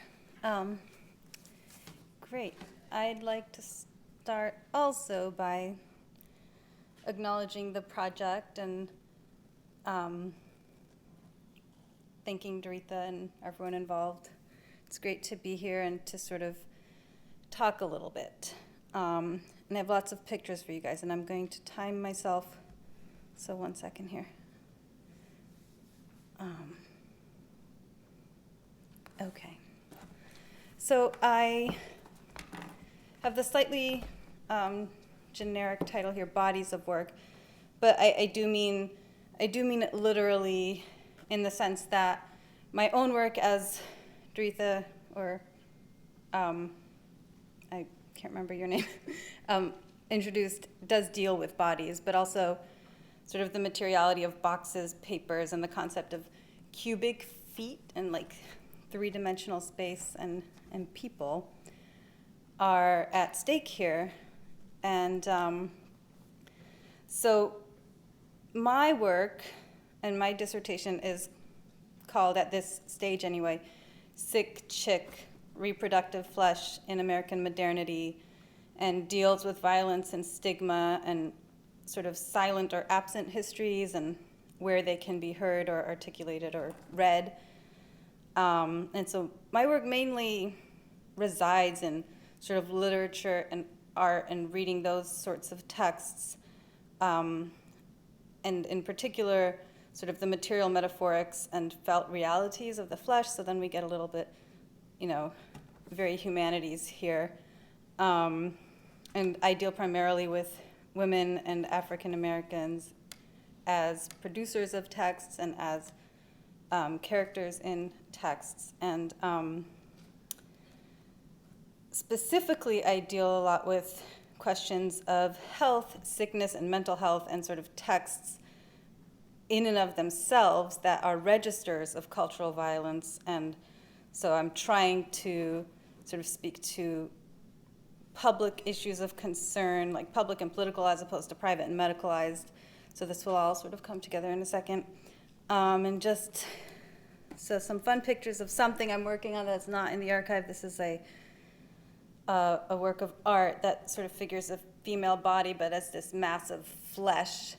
And if anyone's interested, the name of the artist is Wagechi Mutu. She is a Kenyan-American artist, and here are some close-ups. I will just speed through these. And then I thought I'd start with these beautiful sort of marginalia that I found as I was processing. This is from the Jean Spurlock collection, and just, I had an incredibly emotional connection to this collection. I actually had to grieve when and it was real.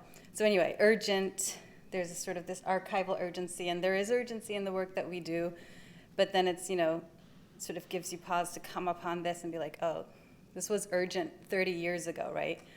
And then just this note that she wrote down during a conference, vigilante, I don't know, but it sort of speaks to the spirit of, people doing things for each other and watching out for each other, right? And so backpedaling a little bit, Spurlock was the collection I just finished. These are contact sheets from the Marion Barry collection. And so, actually, before I get into this, sort of three things that I'm going to try to cover in my discussion right now is how to read, right, for these hidden histories, even in these boxes of histories of African Americans in DC that are already, okay, so they're here, they're no longer hidden, but still there are, ways to read in order to access my particular interest in exposing cultural violence.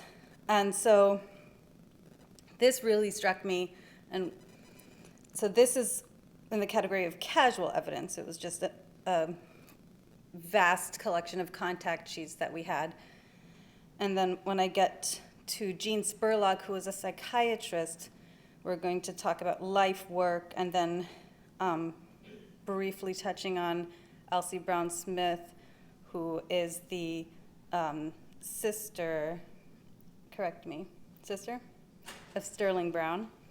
And she wrote fiction and also did some historical research. And when you're going through her archive, you're sort of like, is this fiction or is this history? But then the real point is that it doesn't matter. So, casual evidence, and something that's really related to stuff in the media in the last year more prominently is police violence racialized police violence, right? And this is from 1989. And then sort of in the middle, and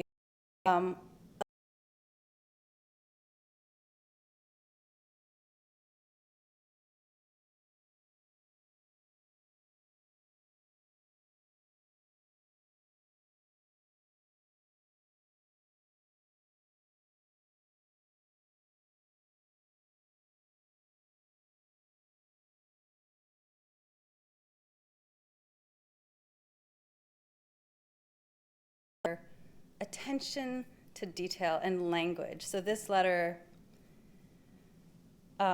is about some policy with the APA, and so she's correcting a little bit, and I won't read the entire thing. We'll start from, I'll read from the second paragraph. With two exceptions, I concur with your statement and propose recommendations for the establishment of a commission on violence. Since the history of our country is replete with incidents of violence, for example, extermination of scores and scores of American Indians, violence directed to Negro slaves, the long history of violence directed toward women and children, I do not view violence as, quote, one of the most significant current challenges to American society, end quote.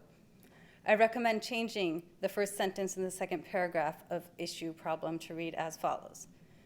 Violence constitutes one of the most significant, long-standing challenges to American society and to the physical and mental health, mental well-being of individuals. So, that sort of speaks for itself and the connections to the project. And this also, so this is relating to her work internationally. Again, sort of the attention to the detail here, policy statement on female genital mutilation. The fact that she recommended removing the word forced, I think, is important, and as well the inclusion of girls. And, just sort of this is stuff that you wouldn't see if you weren't processing the papers. And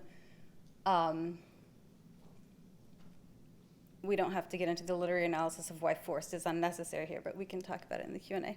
I don't want to run out of time here. And then here are, again, just some paper titles. Mental health and mental illness of black women, psychiatry, stereotyping of black women, multiple roles of women and role strains, recognition and management of spouse abuse. And then she had a cluster also just on racism, and also had papers dealing with, the intercultural relationships in the therapeutic setting and different experiences of patients who had a treatment provider of a different race. And so towards the end here, I have two photos from the Elsie Brown Smith collection that I don't have more of, but this just sort of ends us on a hopeful note. Elsie Brown Smith worked as a English teacher at Dunbar High School for decades, and also worked on integration and the International Relations Club and the Honor Society, and did all this amazing research. And what's interesting about her work is that you see in her commitments and her extracurriculars and all this work that she was doing to preserve Dunbar, to preserve other institutions in DC that were important to African American history. That's sort of where I locate in her life work sort of an important archive. And so the intrepid debacle is the sort of open question that we leave with, and these are just some more, but that's all I have for you guys. Thank you so much.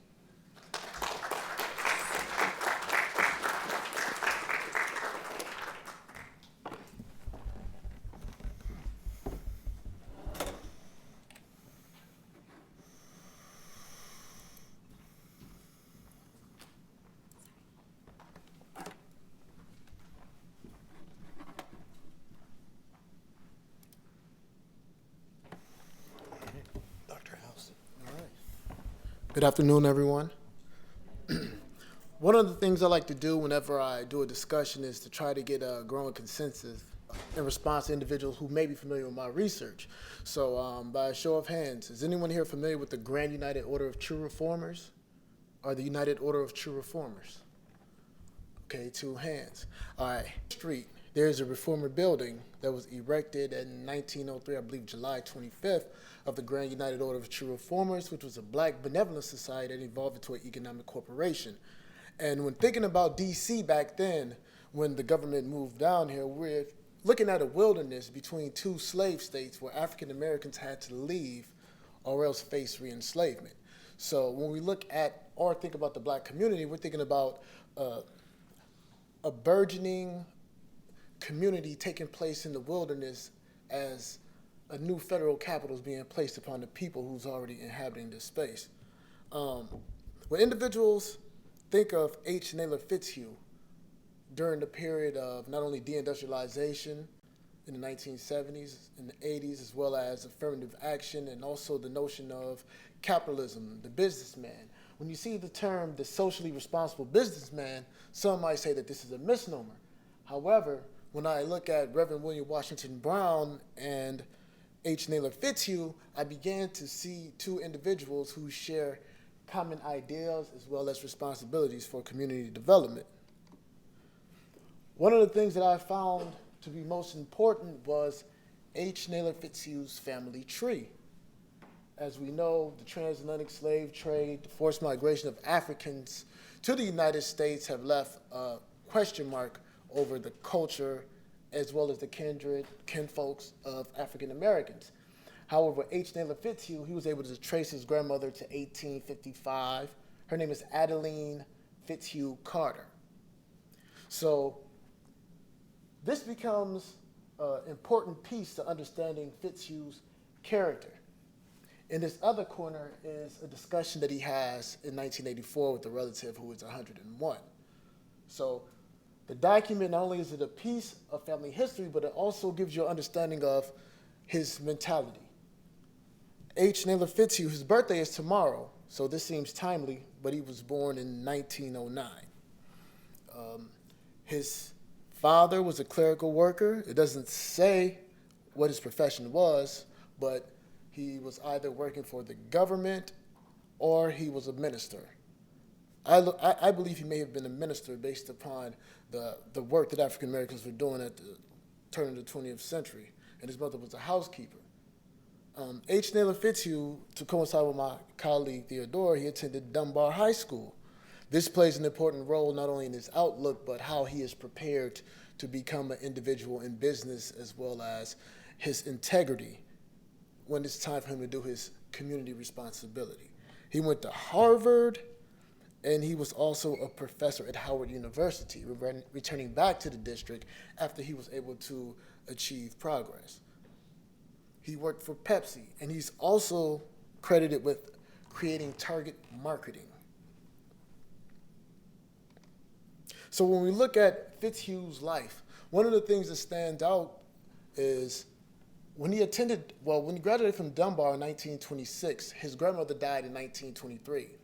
And being a former enslaved person, she had left quite an impression on young Fitzhugh, in which not only he participated with several community initiatives, but he also stayed steadfast in the church. The church took on a major role within the process of the way that he dealt with society and business. Fitzhugh never seemed to separate his work with community and his responsibility for the church, because at times he utilized his business acumen and his relationships with Pepsi in order to divert resources to the African Americans in the inner city.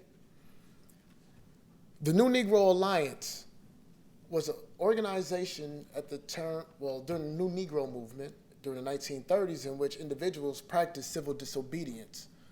They also utilized economic boycotts, and Fitzhugh was a major component within this organization. He was strategic in targeting which businesses they were going to protest against, and also for rallying African Americans to withhold their finances. He was also on the board of Christian education at the AMEZ Church. and this is in Massachusetts.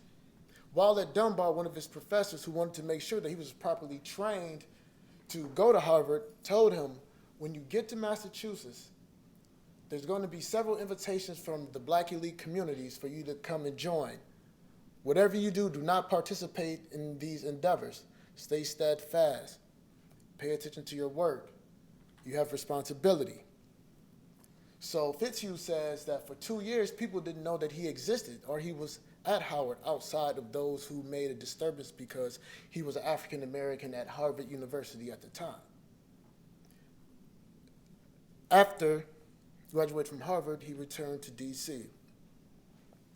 Right, so Fitzhugh, he has a life of not only agitating political, I can't say protest because he was never one of those individuals that placed themselves out there in order to be arrested or to be identified as a disturbance to the American way of life, as well as one that would disrupt capitalism. According to Fitzhugh, in the 1960s and 70s, African-American ministers led the way for the rights of the community. It is our turn, speaking in the 1980s, for us to progress the narrative and also to fight for equal participation and mainstream, not integration, but access to an American way of life. In the 1970s, I believe it from 70 to 74, in which there was a growing, how can I say this, motivation to close Dunbar. The class of 1926, in which Fitzhugh was instrumental, and I also believe he was the president of, they began to mass organize a protest for Dunbar, which was opened in 1870. This connection to Dunbar continued throughout his life because it was at Dunbar where he was given a proper education as well as invested.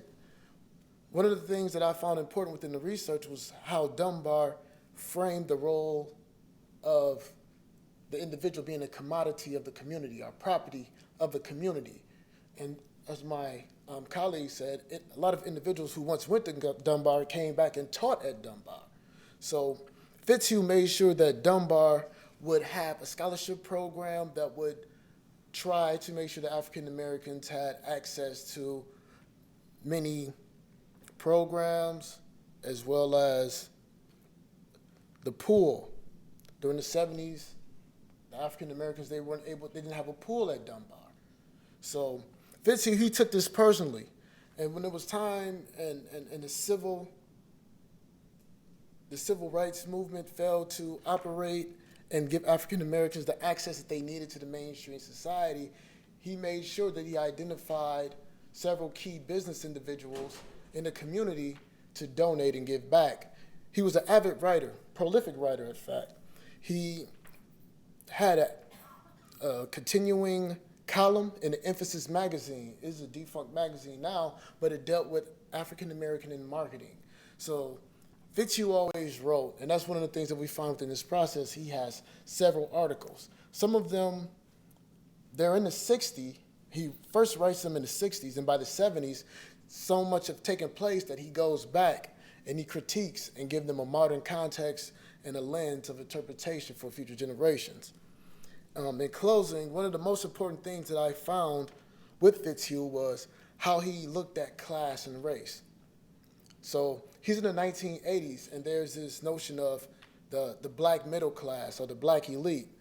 And Fitzhugh was saying in the newspaper, look, you're your class from 9 to 5. You're your class on weekdays. But on weekends and on Sundays when you have to go to church, this is where you have to enact and be a part of those racial initiatives so you can gauge yourself, engage the community, and create those relationships that will progress towards this idea of us being a nation that's living up to its values. Dunbar never closed because of the class of 26. They led a campaign in which but I'm drawing a blank, Cobb, the anthropologist at Howard University, he said, with the African American community, or with the African Americans being in the position that they are in now, they are leading the campaign to close a school that was instrumental to African American progress. African Americans in today have no use for their history or see no value in their history. And this is what this image depicts, in which Dunbar is represented as a stern grandmother disciplinary figure to the younger or probably adult African American who has some social, economic, higher stratifications, raisins or something like that, who's motivated and who sees no value in the old Dunbar because it's not pretty. But these things are taking place during the bicentennial.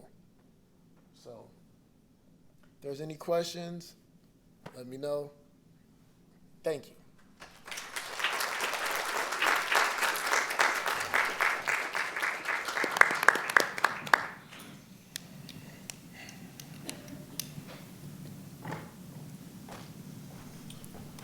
All right, thank you for that great presentation. I understood there's no questions online. If there's anybody in the room who would like to ask a question of these great panels, you can come down to the microphone here on the sides, and we will move on.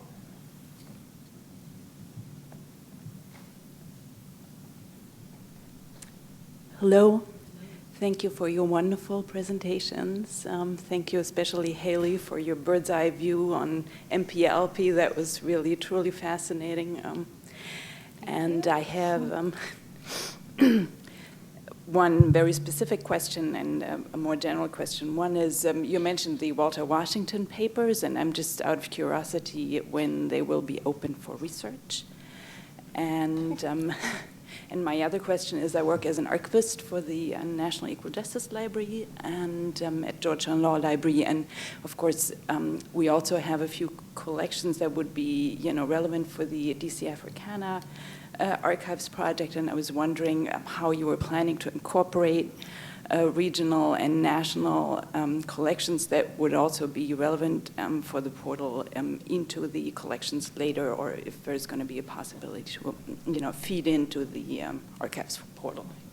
To answer your first question, the Walter E. Washington collection at Howard has now been processed through the minimal processing, and our project archivist right now is working to complete that finding aid. And it will be up online, hopefully by the end of the year, if not sooner. And so you can also find that information on our website, and that is, go to GW's website and type in DC Africana Archives Project. I think it's just gwU.dcap.edu, I think. And you can, that will be up hopefully in the next handful of weeks. It was an awesome collection to process. There are other smaller collections of Washington's work as well at DC Archives, and that the young ladies here. Did you work on that too? I worked on the photos. Okay, Dora worked on the photos. So those photos will be, I think that collection is done as well, and that finding aid is in process right now. So by the end of the year, there will be at least 3 collections that have to do with Washington, with the finding aids online, and so that'll be, I think, an awesome find. Your second question about additional collections, are you talking about regional, local, or? Well, it would be local, but it's a broader question. Right. Yeah, well, there are several hidden collection projects. This one really was built on the framework of the Black Metropolis Research Consortium in Chicago, stationed at the University of Chicago, but dealing with a lot of the smaller collecting institutions. And so it's a similar process, and there's one out west, and there's one in the Philadelphia as well. So we're actually working to come together to have joint projects so that you're not stuck in the regions. Like, you go to the regional site, but if there's something that takes you to Chicago, you can go to Chicago, at a Chicago research project, So we're working to get more of a national portal together.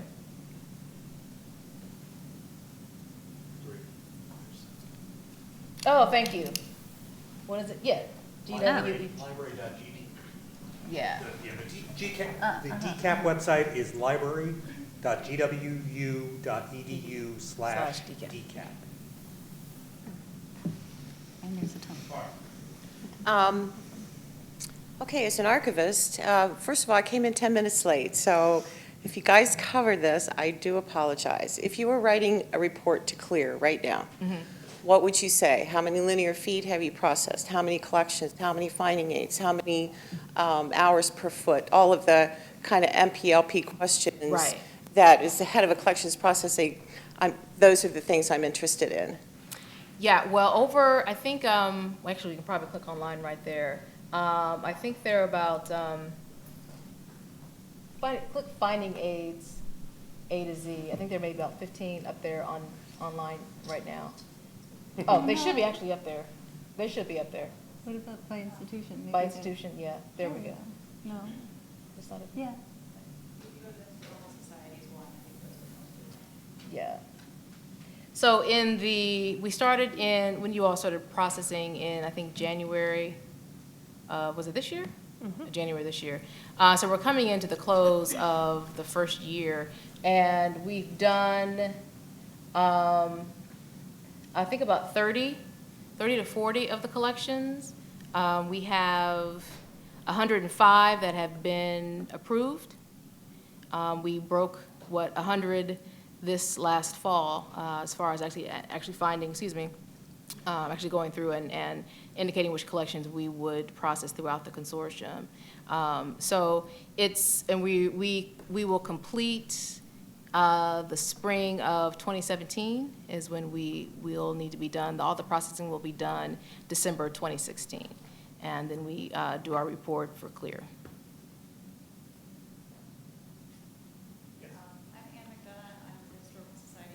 DC, and we are one of the repositories that has benefited from this project. So first of all, I want to say thanks to DCAP folks, but also CLEAR for funding it in the first place. We're a very small repository, as are several of the other ones that are part of this project. And our collections that were part of this were also relatively small. So they would not perhaps have, outside of the scope of this project, been candidates for MPLP. What they were great for, I think, though, is getting students who are coming from other disciplines, as a lot of the student processors were as part of this project, kind of getting their feet wet in archives. And so I just wanted to, it's less of a question, more of a comment, that even collections that wouldn't necessarily be great candidates for MPLP can be great for projects like this. Because you have a lot more of an opportunity to try different angles on a particular collection. Right.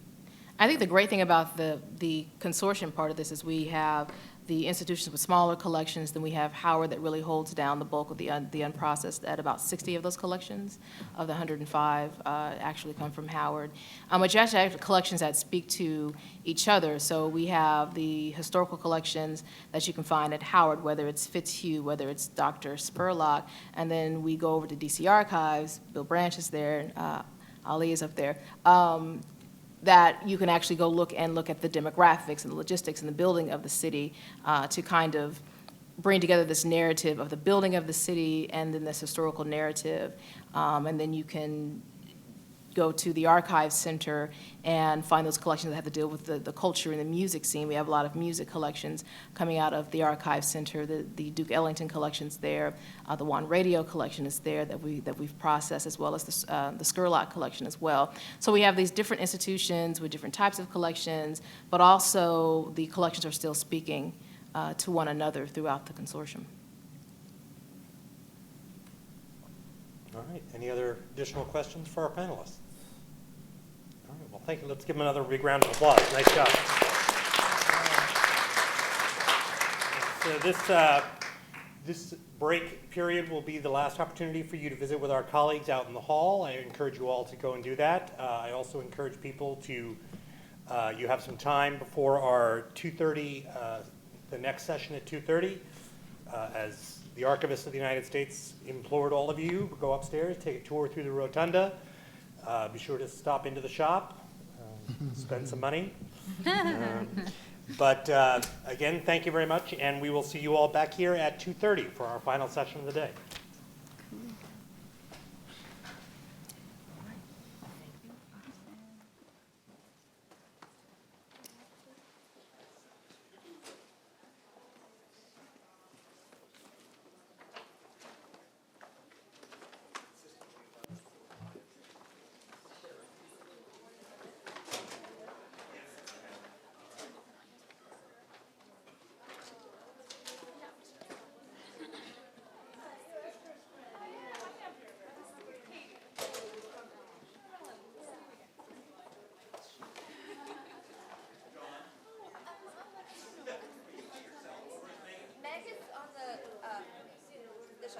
So she'll be here. Yes. And if she's not showing up, I'm going to hurt her. But I can.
my sunglasses back on.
This isn't timed, right?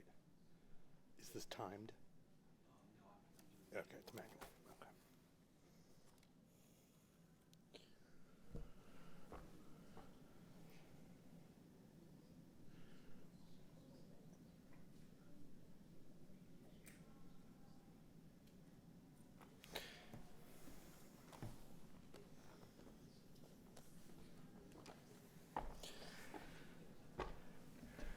All right, well, good afternoon yet again, and welcome to our final presentation of the 2015 DC Archives Fair. For this session, I'm looking forward to hearing from our presenters, primarily because several of them are good friends of mine.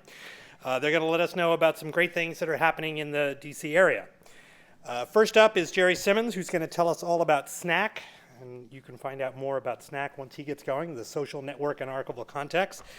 Jerry is the NARA team lead for authorities cataloging. He's been on staff at the National Archives since 2000, and over the years has guided NARA's development of authority sources for two major systems, the Archival Research Catalog, or ARC, and DAS, the Description and Authority Service.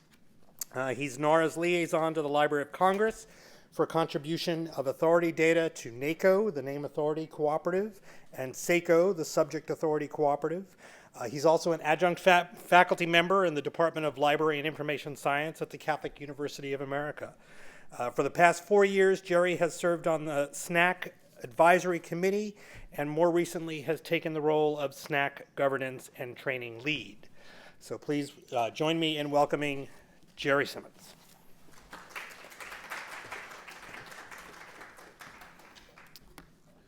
Thanks, everyone. Welcome to the session.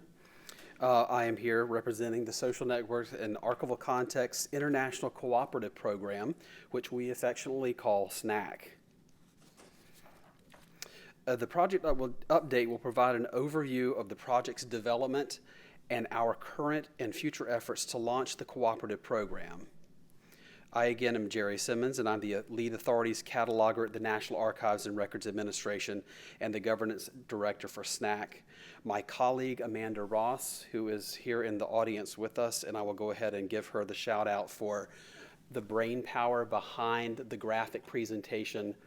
I'm constantly blown away by the kind of work that Amanda does, and this is going to be a really good example of it, so you're in for a treat. Amanda is also heavily involved in the SNAC work that NARA is doing, and currently she's filling the role of coordinator for SNAC.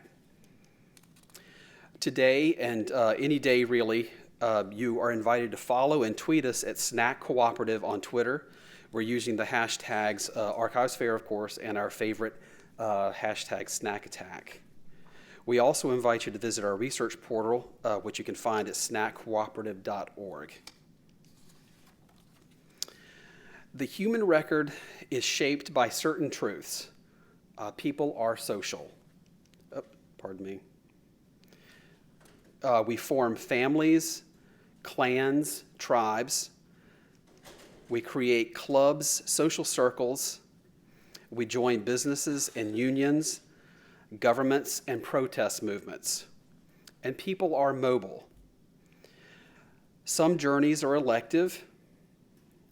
Some are collected and distributed in the records of other people and other organizations at home and throughout the world. We write and we're written about. We interview and we are interviewed. We interact with others and they interact with us. SNAC also allows researchers to trace the human experience in a more natural way, following people and groups and then moving out to resources by, about, and related to them. Our framework will virtually connect social networks, branches of family trees, and other ever-evolving organizations. Of course, SNAC is not just about name or relationship or org chart. Researchers will also be able to find individuals with shared characteristics like military chaplains who served during World War I, or my personal favorite, photographers who worked for Project Documerica taking environmental photos in the 1970s. Let's take a look at one of the millions of people in SNAC. You'll notice that this page displays a preferred heading, alternate forms of the name, birth and death dates, and nationality and language used. From the biographical notes, you'll learn that Shirley Chisholm was an educator, politician, and author. She served in the New York State Assembly and the U.S. Congress, and Chisholm was a presidential candidate in 1972. In many cases, you will see an image pulled from Wikipedia. In the middle column, this is where the fun begins. In my opinion, I think you'll agree. The middle section is a break from traditional authority files. Under links to collections, you'll find archival collections, letters, and photographs by or about Shirley Chisholm. You'll find her published works under related resources, and under related external links, you'll find links to canned searches for DIPLA, WorldCat, and Wikipedia. Under the related names in SNAC section, we begin to realize the powerful capabilities of linking people to organizations, and vice versa to include their type of connections. From this list, not only can you quickly learn with whom she associated and corresponded, you can click on the biographies and historical materials of Geraldine Ferraro, Julian Bond, and Lyndon Johnson, among others. Immediately, these affiliations give me a sense of her place in time, her professional and political relationships, and even her activities. As information specialists, we strive to offer new ways to view, understand, and interpret relationships. SNAC generates a radial graph for each and every person, family, and organization in the research portal. Here, this is the visualization for Chisholm's personal network, providing another path for exploration and discovery. This feature has been well received by archivists and researchers alike, and it's one that I really do enjoy displaying and talking about. So how did we get to this point? Some of you may know, SNAC is the brainchild of Daniel Pittey, the co-director of the Institute for Advanced Technology in the Humanities at the University of Virginia. A leading architect for both the encoded archival description and encoded archival context standards, Daniel has been an influencer and a change maker in our field for over 20 years. In 2010, the National Endowment for the Humanities awarded UVA nearly $350,000 for a 2-year development period of the social networks and archival context prototype. UVA collaborated with the California Digital Library and UC Berkeley to create one of the first implementations of the new EAC-CPF standard. In late 2010, SNAC released its first public prototype of harvested data from finding aids and other sources. The prototype contained entries about people, family, and organizations and linked them to archival holdings. The prototype allowed for search, alphabetical browsing, and browsing by occupations and subjects. This release received acclaim within the archival community and generated great interest within the United States and abroad. Daniel and his team sought to translate that interest into an ongoing initiative, and in 2011, the Institute for Museum Library Services awarded the UVA $194,000 to develop a sustainable cooperative model. The grant also supported the development and delivery of regional EAC CPF workshops in order to train archivists and librarians in this new XML standard, as well as encourage a group of professionals to think about new ways to express and leverage contextual description. Later that year, the SNAC project received its first grant from the Andrew W. Mellon Foundation. Mellon supported the refinement of the match-merge processing built by Ray Larson and his colleagues at UC Berkeley, and finding aids, and over 5 million VOF clusters to match and merge identities. This work netted nearly 130,000 unique and original EAC CPF records. In case you're wondering about VOF clusters, because as we were writing this, I thought, I know what it means, but does everyone know what we say VOF cluster? So here we go. VOF, the Virtual Internet Archive, Authority File, is an OCLC service that virtually combines the name authority work done by museums, libraries, and archives around the world. So for instance, NARA operates the JFK Presidential Library and Museum with incredible material related to the man, his family, and his administration. But Kennedy's works have also been published in numerous languages, and he has been written about in every major language in the world. VOF allows us to find not only all the expressions and translations of Kennedy's name, but also links together his books and archival materials in library catalogs across the globe. In recognition of the significance that the SNAC technical work and the promise of the project, the Mellon Foundation further invested in SNAC. The foundation awarded over $500,000 to advance research and development of SNAC methods and software. These accomplishments were announced at IMLS-sponsored meetings as part of the Building a National Archival Authorities Infrastructure meeting here at NARA. Professionals from the archives and libraries world contributed their thoughts and ideas on the viability of developing a cooperative association. During 2013, a user design specialist conducted interviews with reference librarians, processing archivists, metadata specialists, catalogers, researchers, and special collections administrators. Their input led to an enhanced version of our research portal, released as a second public interface in early 2014. Some improvements include the portal's homepage, which now displays featured identities, which is that wall of faces in a mosaic tiling pattern you see immediately. The highlighted personalities change upon refresh, and they're paired with images drawn from Wikipedia. We've improved browsing presentation and search capabilities by name, occupation, associated subject, and holding institution. And the visual design has been modernized, and you'll notice a more vibrant color palette. We also gathered recommendations for enhancements in future releases. The redesigned interface also includes significantly more data than the previous iteration. By early 2014, SNAC had harvested 190,000 finding aids, 25 million VOF clusters, and 50 million WorldCat records. Thanks to the match and merge processing, the number of unique EAC records grew from just 130,000 to 3.7 million. In 2014, the Mellon Foundation graciously supported the SNAC Cooperative Planning Program. In a number of multi-institutional planning sessions and information gathering meetings, representatives from NARA, University of Virginia, and the California Digital Library laid the groundwork for technical, administrative, and governance arms of a national and soon-to-be international cooperative. They developed a comprehensive plan and core documentation, including a legal charter, intellectual property, and data ownership policy, and initial design for technical architecture.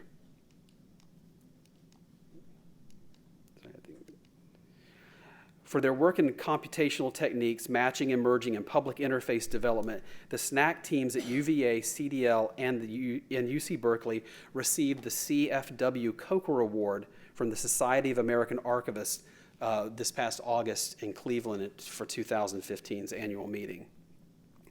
In August of this year, SNAC officially launched the cooperative program with an inaugural class of 14 institutions.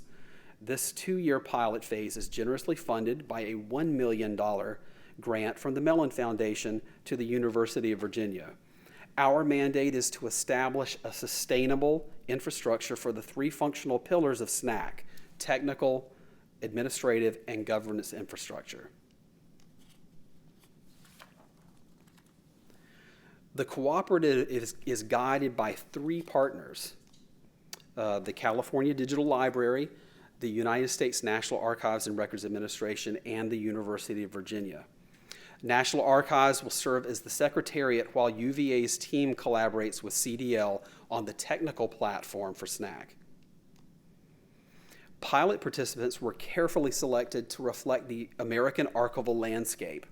Our roster includes large public institutions and small private institutions. The representatives are archivists, authorities catalogers, metadata specialists, and leading administrators. These institutions and their representatives also bring with them proven experimentation in linked data, EACCPF, and enhanced biographical description. To name a few, take a sip.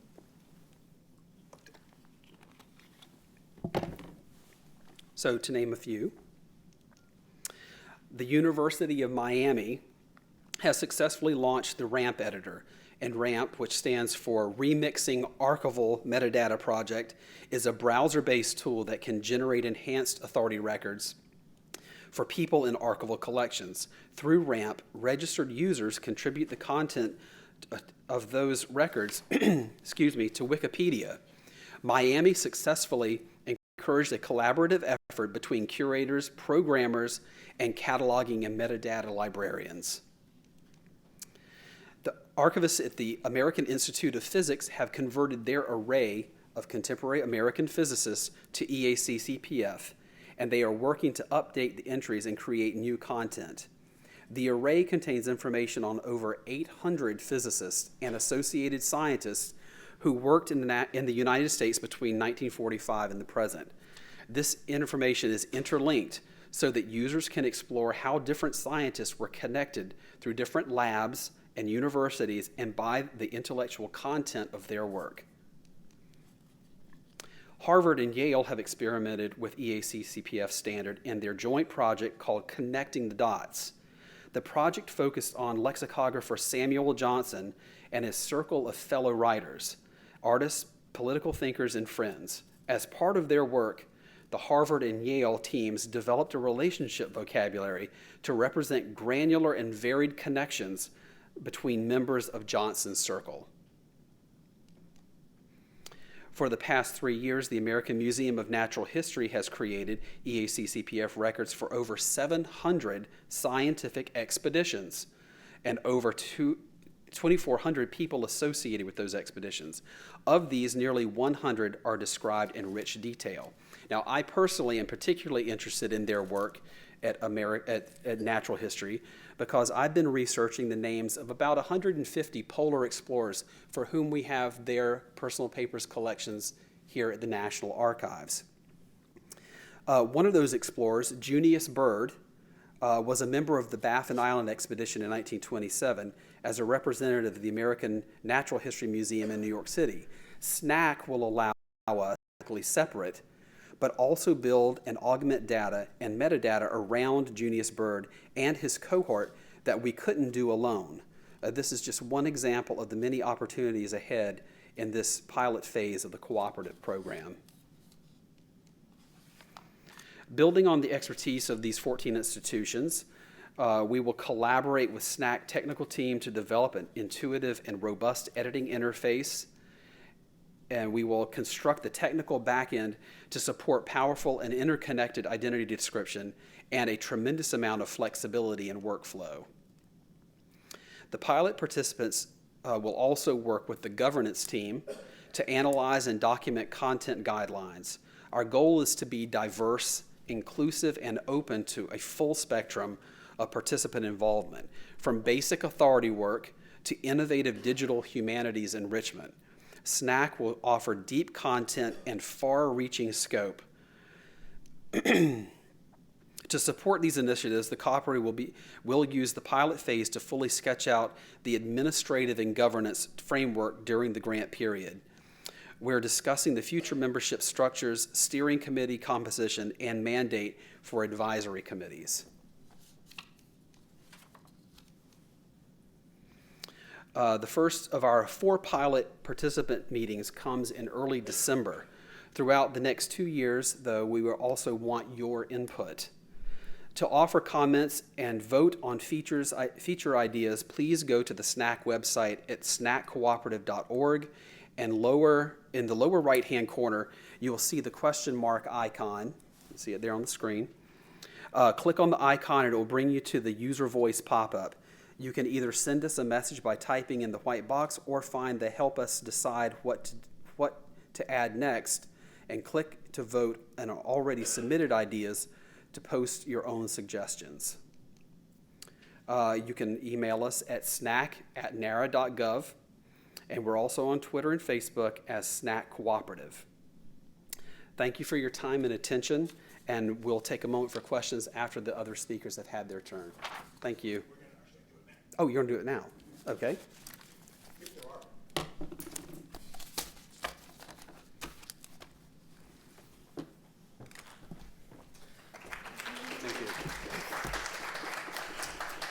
Yeah, so we will take a couple of questions if there are any questions for Jerry. There's nothing online. Anybody in the room have it? There's somebody coming to the aisle there.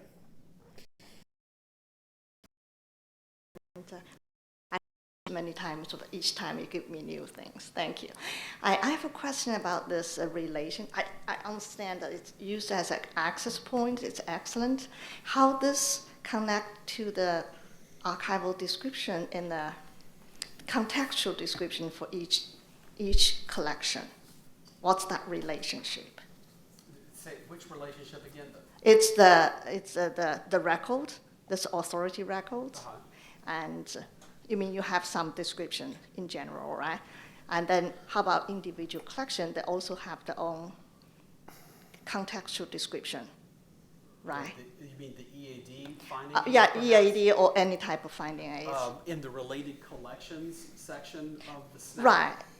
Presentation is where you get to their original materials there.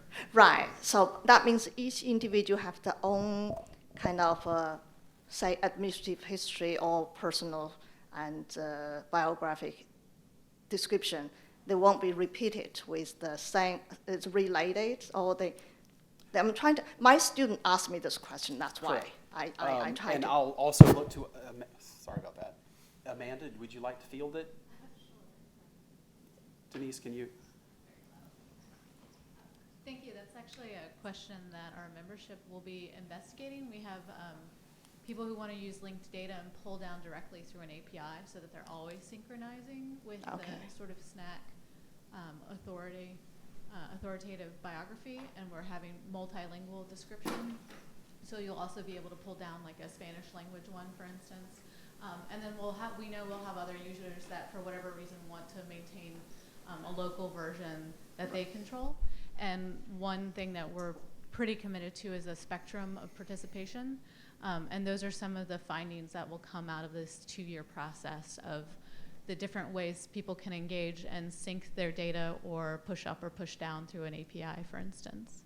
So does that answer your question? Yeah, it's kind of, I'm still, I continue to look into this to see that connection, because my students always ask me how do the local individual collection level and contextual description will be replaced by this SNAC authority file, the content. Yeah, and the ultimate answer will be it is always going to be up to the local institution, but what we're really trying to build is a collaborative effort. Right. One thing we're looking in, and so Daniel knows that I'm not promising anything, but it won't be in this version, but Archive Space, we have Brad Westberg has been part of our planning from the beginning. He's on the advisory board. And we know about half our usership will be using Archive Space, so people are already starting to think about separating that description, the contextual description, from the record. So we do know that's also a direction of the field itself. So there's a lot of really great and interesting transitions going on right now, and when we release information, we'll be responding to those types of questions. So like Jerry said, that on our website, you can always go in and ask those questions on feedback. We're going to collect them, and they'll be part of the sort of facts that we give out periodically. Oh, wonderful. I'll encourage my student to do that. Thank you. Thanks, Amanda. Okay, anyone else? All right. All right, our next two speakers will be talking to us about the good things that are happening in the DC. So I'm going to call to the podium Mary Beth Corrigan, who had a long-standing interest in DC history and collections.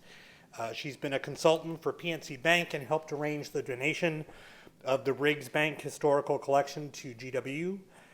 She's a former member of the Historical Society of Washington's Board of Directors, and she's currently the chair of the Friends of the DC Archivists. She's a good friend of mine. She's a Washington National season ticket holder, and I'm very excited to call her to the podium. That's the most important thing about me. That's it. Yeah.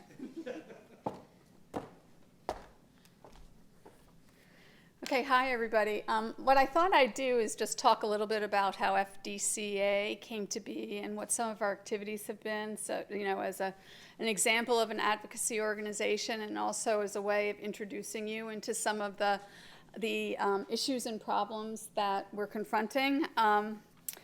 Back in early 2014, Bill Rice, who is very active in the DC government, approached me because he was very concerned about the fate of the DC archives, and he told me that there was the possibility of, a strong possibility, in fact there was an appropriation that was being considered for a new DC archives, a new facility for the DC archives. And I immediately, when he approached me, I was of course interested in testifying. This was, to me, a long dormant issue.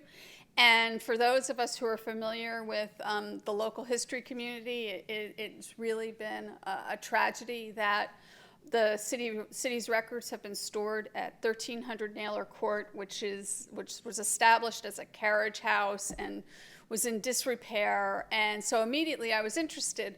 But as I got to know Bill, and he was really concerned because no one cared about this issue. And I started thinking, no, I think I know a lot of people who care about this issue. And I thought, I'm going to show you how, that there are people who care.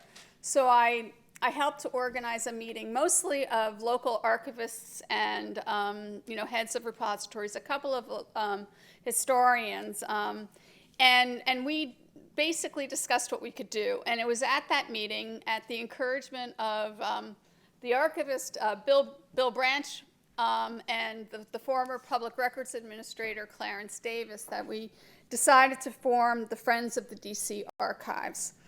And since that time, we've been actively engaged in trying to keep the city on course with this initial idea and promise. And I have to say, when we first began doing this work, it seemed that the interest in a new facility was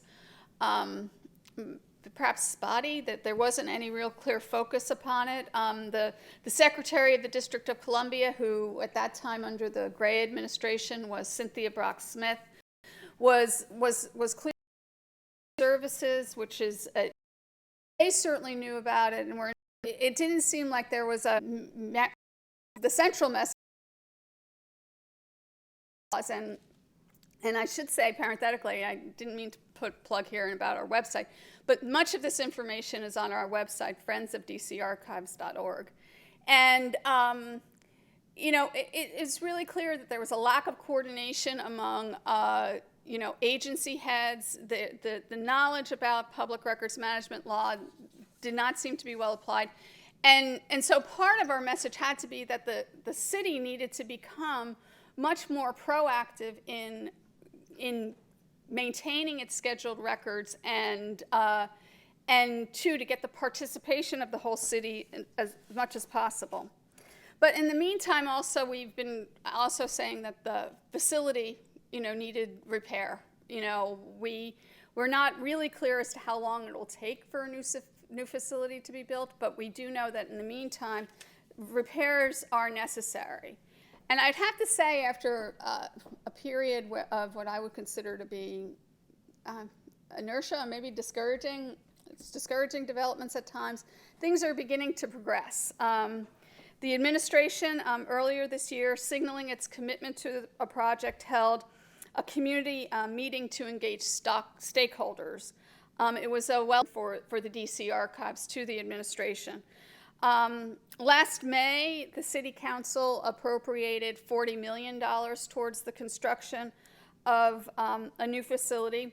It's a timed appropriation with part of that money to be spent in this fiscal year so that planning could begin. But it's also deferred till 2019, but we're hoping that with momentum and public support that we could push that ahead because the new facility is really desperately necessary. DGS has submitted a request for proposals and has now designated Hartman Cox and EYP as the architectural team charged with planning for the new facility. They are currently working on a program of requirements, and it is planned that there will be public review of a draft that they will be submitting soon. FDCA will have a chance to look at it, but from what I understand, the intention is to seek more public input on it. Finally, and most importantly, the city has appointed a new public records administrator, Becky Katz, so that there's now a strong internal voice regarding the programming for the DC Archives. I think she's so far been very effective in conveying the dire state of the conditions at Naylor Court, and I believe there's an intention to actually begin to fund some repairs on the part of DGS. So all of this is important. There's going to be a change in our message going forward because now that Becky is on board, and I mean, this is not a problem we were completely unaware of, but the staffing needs are it's basically Becky, Bill, and maybe 2 or 3 other staff who administer all the needs of the DC Archives, and the records holdings are vast, and it's clear that they need new staffing. So our message is going to change regarding that. We're going to look for comparative data to build a case that once this new building is established, that it's not going to do you. Let me put it this way: that the building won't do what it's supposed to do without the staff inside of working it. So what I'm hoping that all of you can do is we need your enthusiasm. We need your consolation at times because it's been a rocky road, but we also need your knowledge. So I encourage you to take a look at our website, consider joining our group, and for that you'll get regular emails from me. You can also follow us on Twitter and Facebook, and probably most importantly, the hearings for the 2017 budget will begin in the beginning of 2016. And for those, it will be great to call on other archivists and professional and historical members of the allied professions so that we can begin to demonstrate public support and make our case for a fully staffed and functioning DC Archives. And with that, I want to introduce Becky Katz. She just started, maybe about only a month ago, started as the Public Records Administrator. She has an MLS that she acquired from Catholic University. She also has a JD from Harvard, and she has worked with the city government for 10 years. For several of those years, with the General Counsel's Office of the District Council. So with that, Becky Katz is here to speak to you.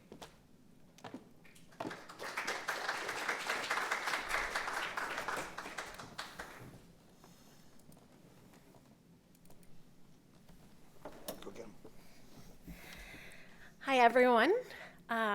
I am Becky Katz. I'm the Public Records Administrator for the District of Columbia. I want to go back a slide. One second.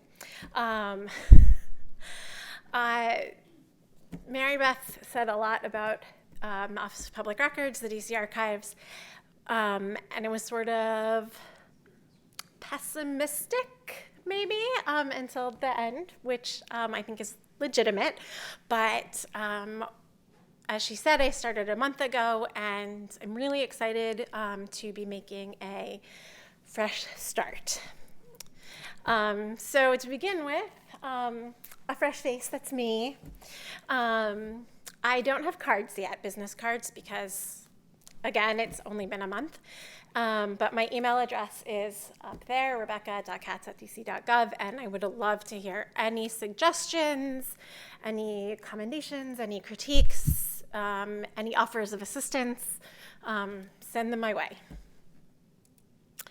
But while we make a fresh start, I think it's really important to acknowledge that the team that I have, Bill and Walker and Ali and Danny, they are amazingly committed. I have not ever worked somewhere where everyone clearly wants to be working there and is really happy about what they're doing. And so I just want to say that I really appreciate their commitment, and that commitment is going to continue moving forward.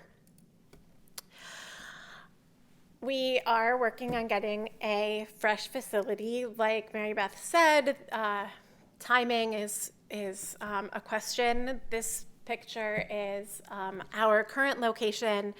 I thought about taking a picture of the door across the alley from our office. It says, "Please do not urinate in the alley," but I thought this was a nicer picture. I'm not sure there's much more to say about our hopes for the new facility than what Mary Beth said already, so I'm going to leave it there. I'm really looking forward to building fresh relationships with all of you here, other institutions in the city. I'm really grateful for the relationship with the Friends group. I should say, actually, one more thing about, it's only been a month, is really all of this is sort of aspirational, and please don't hold me to anything that I say here, other than that you should email me and that my team is great. But I'm hoping to work with schools to have internships. So, of course, CUA, where I just graduated from in May, the public history program at AU, museum studies programs, different universities around here, because we are very understaffed, as Mary Beth mentioned. So we're really looking forward to getting ideas and fresh energy from anyone who has it. These are my cats, Skates and Shadow. Thought it was very important to introduce them. Looking forward to fresh communication. This very old telephone something is a little bit of an overstatement of how old our communication systems are, but we're looking forward to a revamped website, our finding aids being online, hopefully digital records being available from the comfort of your own home. Not sure of a timeline on how any of that is going to come to pass. Would you like fries with that? Looking forward to being able to not only continue the customer service that we've been able to do with our small staff, but hopefully to enhance that.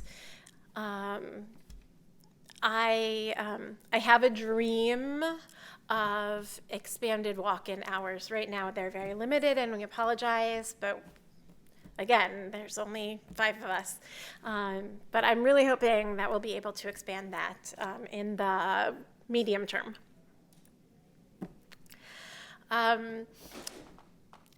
We have fresh holdings. This is from an unprocessed accession. You know, everyone knows that we have Frederick Douglass's will and that we have the old electric chair from Lorton, but this flag went to the moon, and those are moon rocks in the very top of the picture. And so, you know, there's exciting stuff that we have and want to make sure everyone knows about it.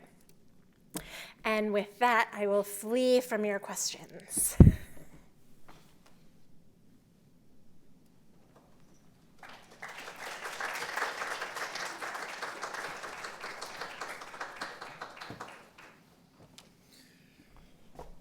All right, we have one person coming. Don't run away. You can take the mic from me. Tried to run away. My question is about vision.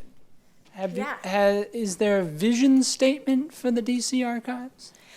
There is a vision statement for the DC Archives. I don't actually know how recently the vision statement was developed. And that is something maybe that we can look at freshening up. Some have said that DC deserves a world-class archives, certainly comparable to other cities, at least, you know, cities of sort of national importance as well. So it's an odd situation. Is DC a state? Is it a city? And the archives of the city-state, in a sense, the city-state, we could say, have to be considered. So.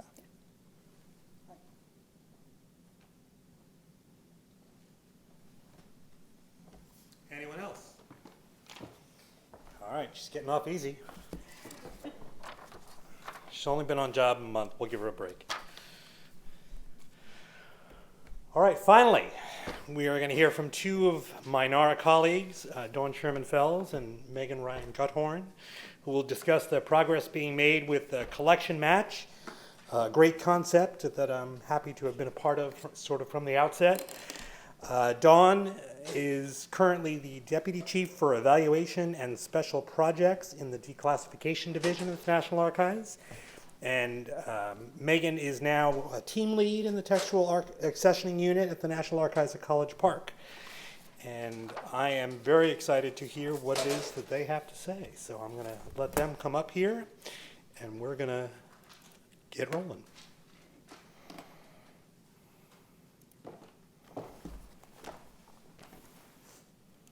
Here's your clicker. Because you know I like to roam. Then you know I like to roam. Mm-hmm. Okay, thank you, and thanks for staying this afternoon. I know it's a beautiful day out in this late October, and it's also Mischief Night, if everybody calls it Mischief Night around here. So I'm anxious to get home to my dog because I don't know what the neighbors' children will do. Anyway, Meg and I are here to give an update on Collection Match. How many are you familiar with Collection Match? A couple of people? Thank you. Thank you. Yay. You get a prize later. It's pins. John, you have yours. Okay, so what we're going to do, if you want it. Yeah, is just give a brief update, and we'll also see if this works. Yes, it works. Okay. For those of you who don't know, Collection Match is a concept that Meg and I came up with. Well, at first I should do the disclaimer. Oh, yes, Sorry. disclaimer. Pardon, disclaimer. While we work for the National Archives, this is a completely separate concept and project, completely unrelated to the National Archives. So we work for the National Archives, but this is our baby and completely unrelated. Disclaimer. We are here as independent archival professionals. Exactly. Okay. So what is collection match? Basically, it's a concept that accessioning offers. Donation offers from folks because the National Archives is pretty prominent and it's a big name, and so everybody wants to send their really interesting records to us. But we have a very limited mission, as Meg will attest to, and we can't take most of the stuff that's offered to us. But she tries her best to find a home for them. But it's really hard if she doesn't have like this already obtained knowledge of years of doing the work, and she doesn't have that knowledge. She hasn't been doing it for 20 or 25 years. So she would be Googling and trying to figure out what kind of institution could she send this to and figure out that. And so I thought, well, isn't there some kind of tool to just know what institutions are collecting, if what their interest is, kind of thing? And so we did some searching and we didn't find anything, right? Yeah, we found that while there are a lot of resources available for researchers to look for collections that have already been acquired, there is not a centralized, easily accessible, and I think that was the key behind the concept, is that while, as Dawn mentioned, I work with donations at NARA, it's one of many things I do, and we don't necessarily, and I think that's profession-wide, have the time to spend, to invest, to carefully place donations that we'd really like to.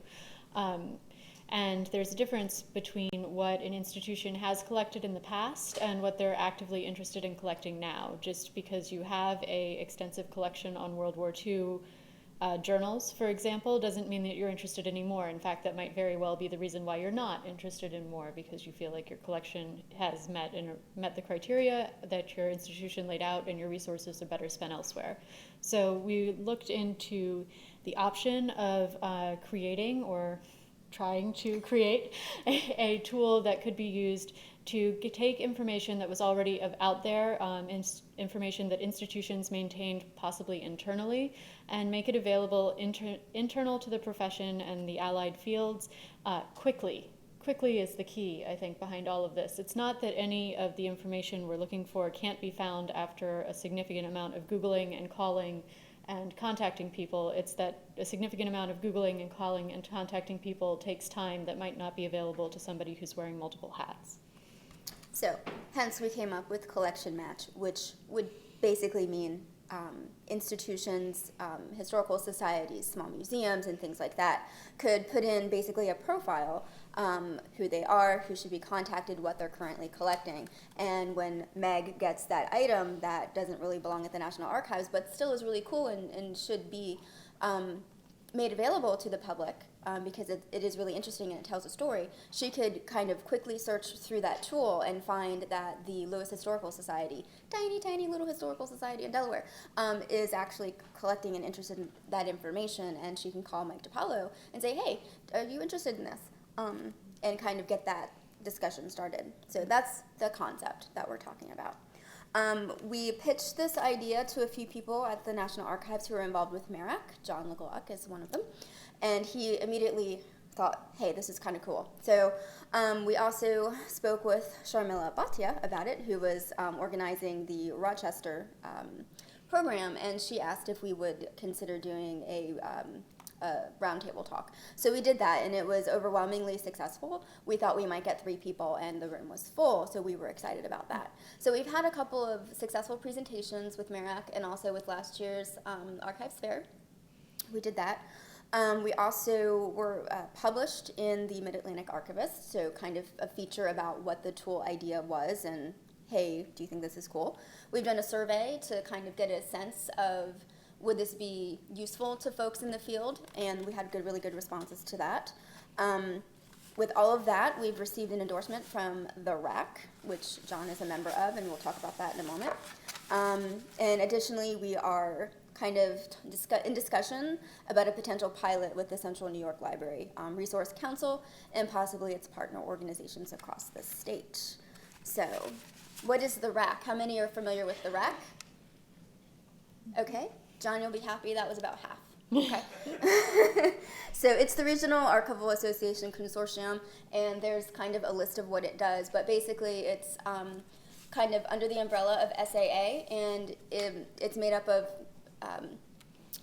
folks from the different regions around the country, archival regional conferences around the country, and they basically are trying to create a collaborative environment across the nation.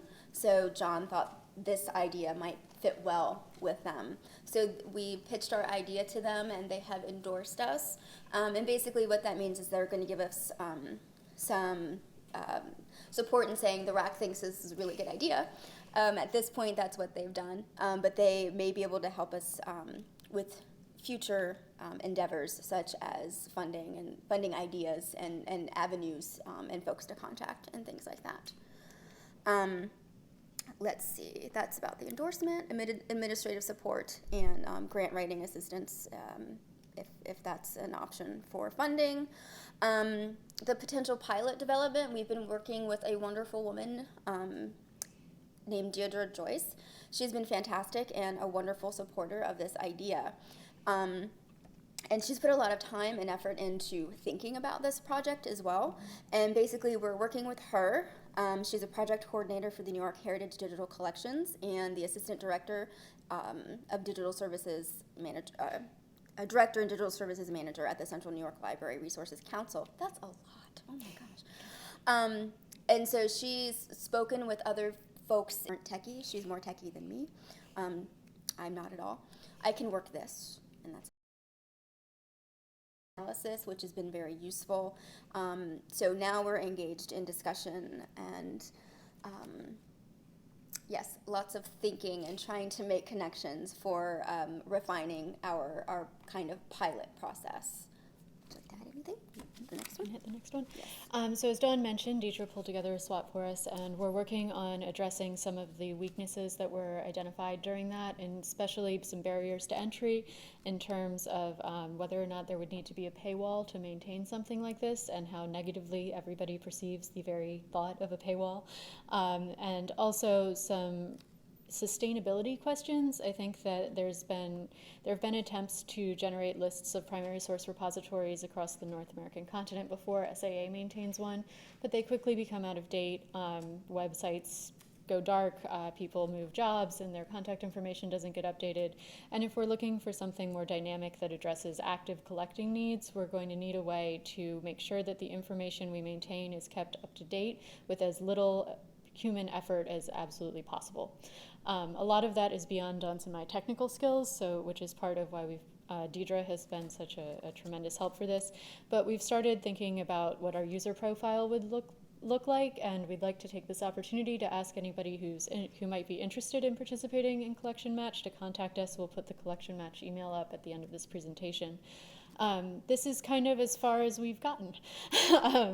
We would need to maintain, obviously, the institution name and address. We'd also like to maintain, as part of this, a principal contact for donations, which is often not the person who's listed as, head of archival collections on the front screen of your university archive, for example. Or it could be, but if there's a single person who's working with that, or if there's a single inbox that's monitored by multiple people, we'd like to maintain that institution here. We're interested in what the primary and secondary existing collections are. This information is usually available through sources like ArchivesGrid or WorldCat. You can usually figure out what the primary collection of a repository is. So we're hoping that these fields are things that maybe could be a hybridized version of user input and harvested information. We're also interested in whether or not an institution's actively collecting. That's kind of the point, is I don't want to send a donor on a runaround. And I think that that's something we've all run into if you're working with donations, is you say they call the National Archives says call the World War II Museum, the World War II Museum says call your Veterans Association, the Veterans Association says call the university your grandfather graduated from, and it works its way down the line. There was actually a really great example of that in our Rochester roundtable. We're interested in areas of current collecting interest, requirements for donation, whether an institution is only interested in accepting if, for example, a file list is available or if there's associated funding for processing. And we would hope to maintain links to active and updated collection policies if those are public-facing or comparable information that's private-facing. A facet of this is that we envision it as a tool that's internal to the profession and a kind of safe space for information that isn't necessarily confidential within the institution, but also isn't something you want blaring from the front page of your public-facing website. We've discussed this project, as Dawn mentioned, with many people in many forums, and an interest that people keep bringing up is deaccessioning, and we don't see that as part of the original rollout of this pilot necessarily, but we do see it as something that could be a natural outgrowth. If we do move this tool, first if there's a pilot and it succeeds and the tool develops and grows, let's all do that, then we would see adding fields related to deaccessioning projects, which would hopefully allow institutions who need to deaccession materials that no longer fit within their collection policy, aren't being actively or well used within their institution, or can no longer be maintained, with institutions that would be interested in acquiring them. So we've gotten as far as some very basic fields, and we're hoping that many of them could be reliant not only on human input, but also on maybe some search tools. We've talked to Deidre about adding additional metadata tags to EAD or EAC CPF, for example, although that is far beyond our knowledge, skill, and probably many, many, many years down the road if we get that far. But we're very interested in feedback, and if Dawn can put the next slide up. So don't reject, redirect. We have buttons. If anybody wants a button, we have buttons. And cards. And cards. We also have cards. So if you're interested in contributing information regarding your institution or how you think you as an archival or allied field professional would use a tool like this, we really encourage you to contact us at collection.match@gmail.com. We're trying to get a really good sense of who our potential users would be and what they perceive as the strengths and weaknesses of this project. If we are moving in the direction of a pilot, which we really hope we are, we've been putting a lot of effort into it, we want to make sure that we address as many perceived weaknesses to this as we can ahead of time. And if we can't address them, that we take them to the professionals who have the knowledge and strength to do that for us. So that's where we are. That's what we got. So thank you very much.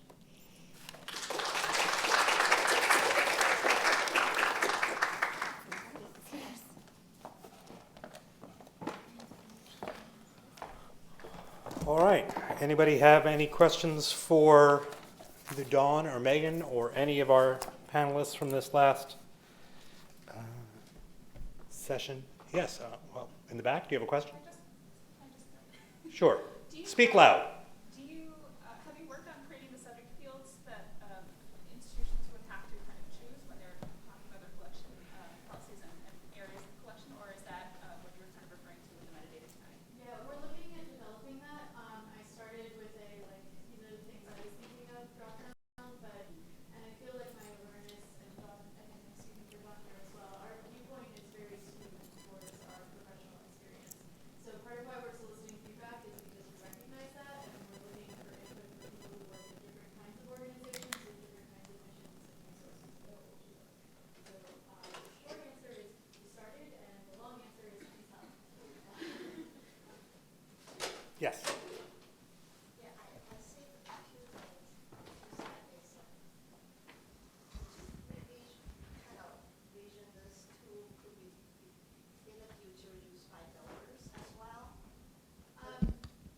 Donors will use the tool and search, and which kind of collection will be they will contact. Would you kind of vision that? So that has been suggested about a year or so ago, actually.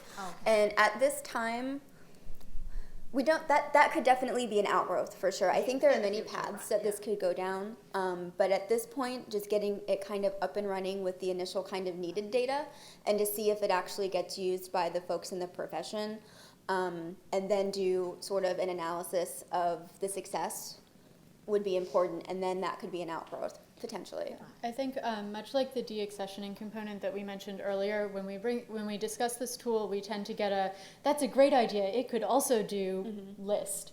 And we're very wary of starting big and not being able to manage it. And I think that what we're targeting is trying to get the small contained initial tool up and running. And hopefully that will be a massive success. And then it can grow. Then the other kind of end of the question is, this could lead to that, because the literature, it actually does not show a good picture of our archives have a kind of good collection development policies, right? And the work could push that individual archive to think about create a formal,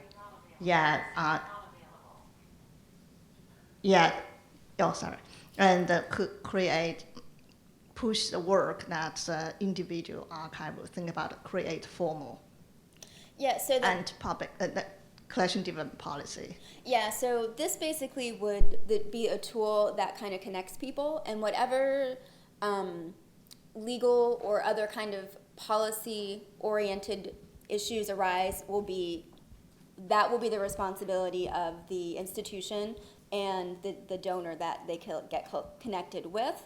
We would not be responsible or in any way involved in that. Yeah, we kind of envisioned where this came out of was the idea that I could be on the phone with somebody calling saying, I have these World War II diaries, what should I do with them? And while I'm on the phone with them, I could figure out who they should contact, get the number, and get that to the donor in the course of a single phone call or email exchange.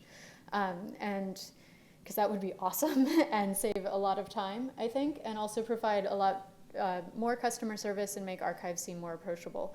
So we're starting there with the connection and being able to quickly and easily provide great customer service when people contact with donations or potential donations that don't fit within a commission in institution's current active collection policy, and anything that grows out of the tool past that will need to be managed as that growth happens. But I think what we're hoping is that we'll be able to get the initial small vision up and running, and that it will be enough of a success to justify continued outgrowth. Other questions? Okay.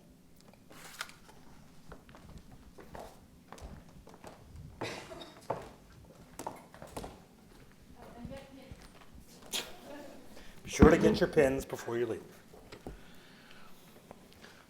All right, so I'd like to thank everyone for attending the Archives Fair, both virtually and physically. As many of you know, the month of October is traditionally known as Archives Month, so we got this in right at the last minute. I'd like to thank the Archivist of the United States, David Ferriero, for letting us use his house again for the Archives Fair, and for his kind remarks this morning, as well as the entire management team here at the National Archives for allowing all of the NARA staff to attend and participate in this great event. There are many people to thank this year for getting the Archives Fair up and running is no easy task. From the National Archives Assembly, President Chris McGee, who was able to join us in person, Treasurer Ellen Mulligan, past presidents Denise Henderson, John Martinez, and many other members of the National Archives Assembly who volunteered their time and efforts to making the fair a success. I'd like to recognize the special event staff here at the Archives and the AV team here at the McGowan Theater for all the support they provided today. The Archives Fair it's really a fine example of collaboration among archival repositories throughout the DC region, as well as cooperation between two great professional groups, MARAC and the National Archives Assembly. I'd like to extend my congratulations, of course, to MARAC's DC caucus representative, Andrew Cassidy Anstutz, who helped to organize a lot of the presentations that you heard here today. Barb Akins, who we heard from in the first session this morning, was also a big factor in today's success. And I'd like to thank all of the other panelists as well, Marcus and David, who participated in that great first session on Japanese-American internee records. And I do have it on good authority that someone posted to George Takei's Facebook wall, and they, was it you? George Takei liked that post on George, so, he knows about it, he's heard about it. Haley, Theodora, Anton, and Doretha, who informed us about the great work on the DC Africana Archives project. And finally, those individuals who we just heard from on those great projects around here on the DMV, Jerry and Amanda for SNAC, Mary Beth and Becky from the DC Archives, and Dawn and Meg for Collection Match. I hope that everyone had an opportunity to speak with the exhibitors and repositories out in the exhibit area. The number of tables out there, it reinforces my point of the success of this event, as does the number of people who attended the fair over the course of the day. Thank you for your continued support of archives, the National Archives, MARAC, the National Archives Assembly, the Smithsonian Institution, and all of the repositories here in the area. What we do as archivists on a daily basis is as important, and being able to share our successes with each other as well as those outside our profession makes our jobs that much easier, and we are more successful in the long run. My thanks to everyone, and I look forward to seeing you at the next Archives Fair.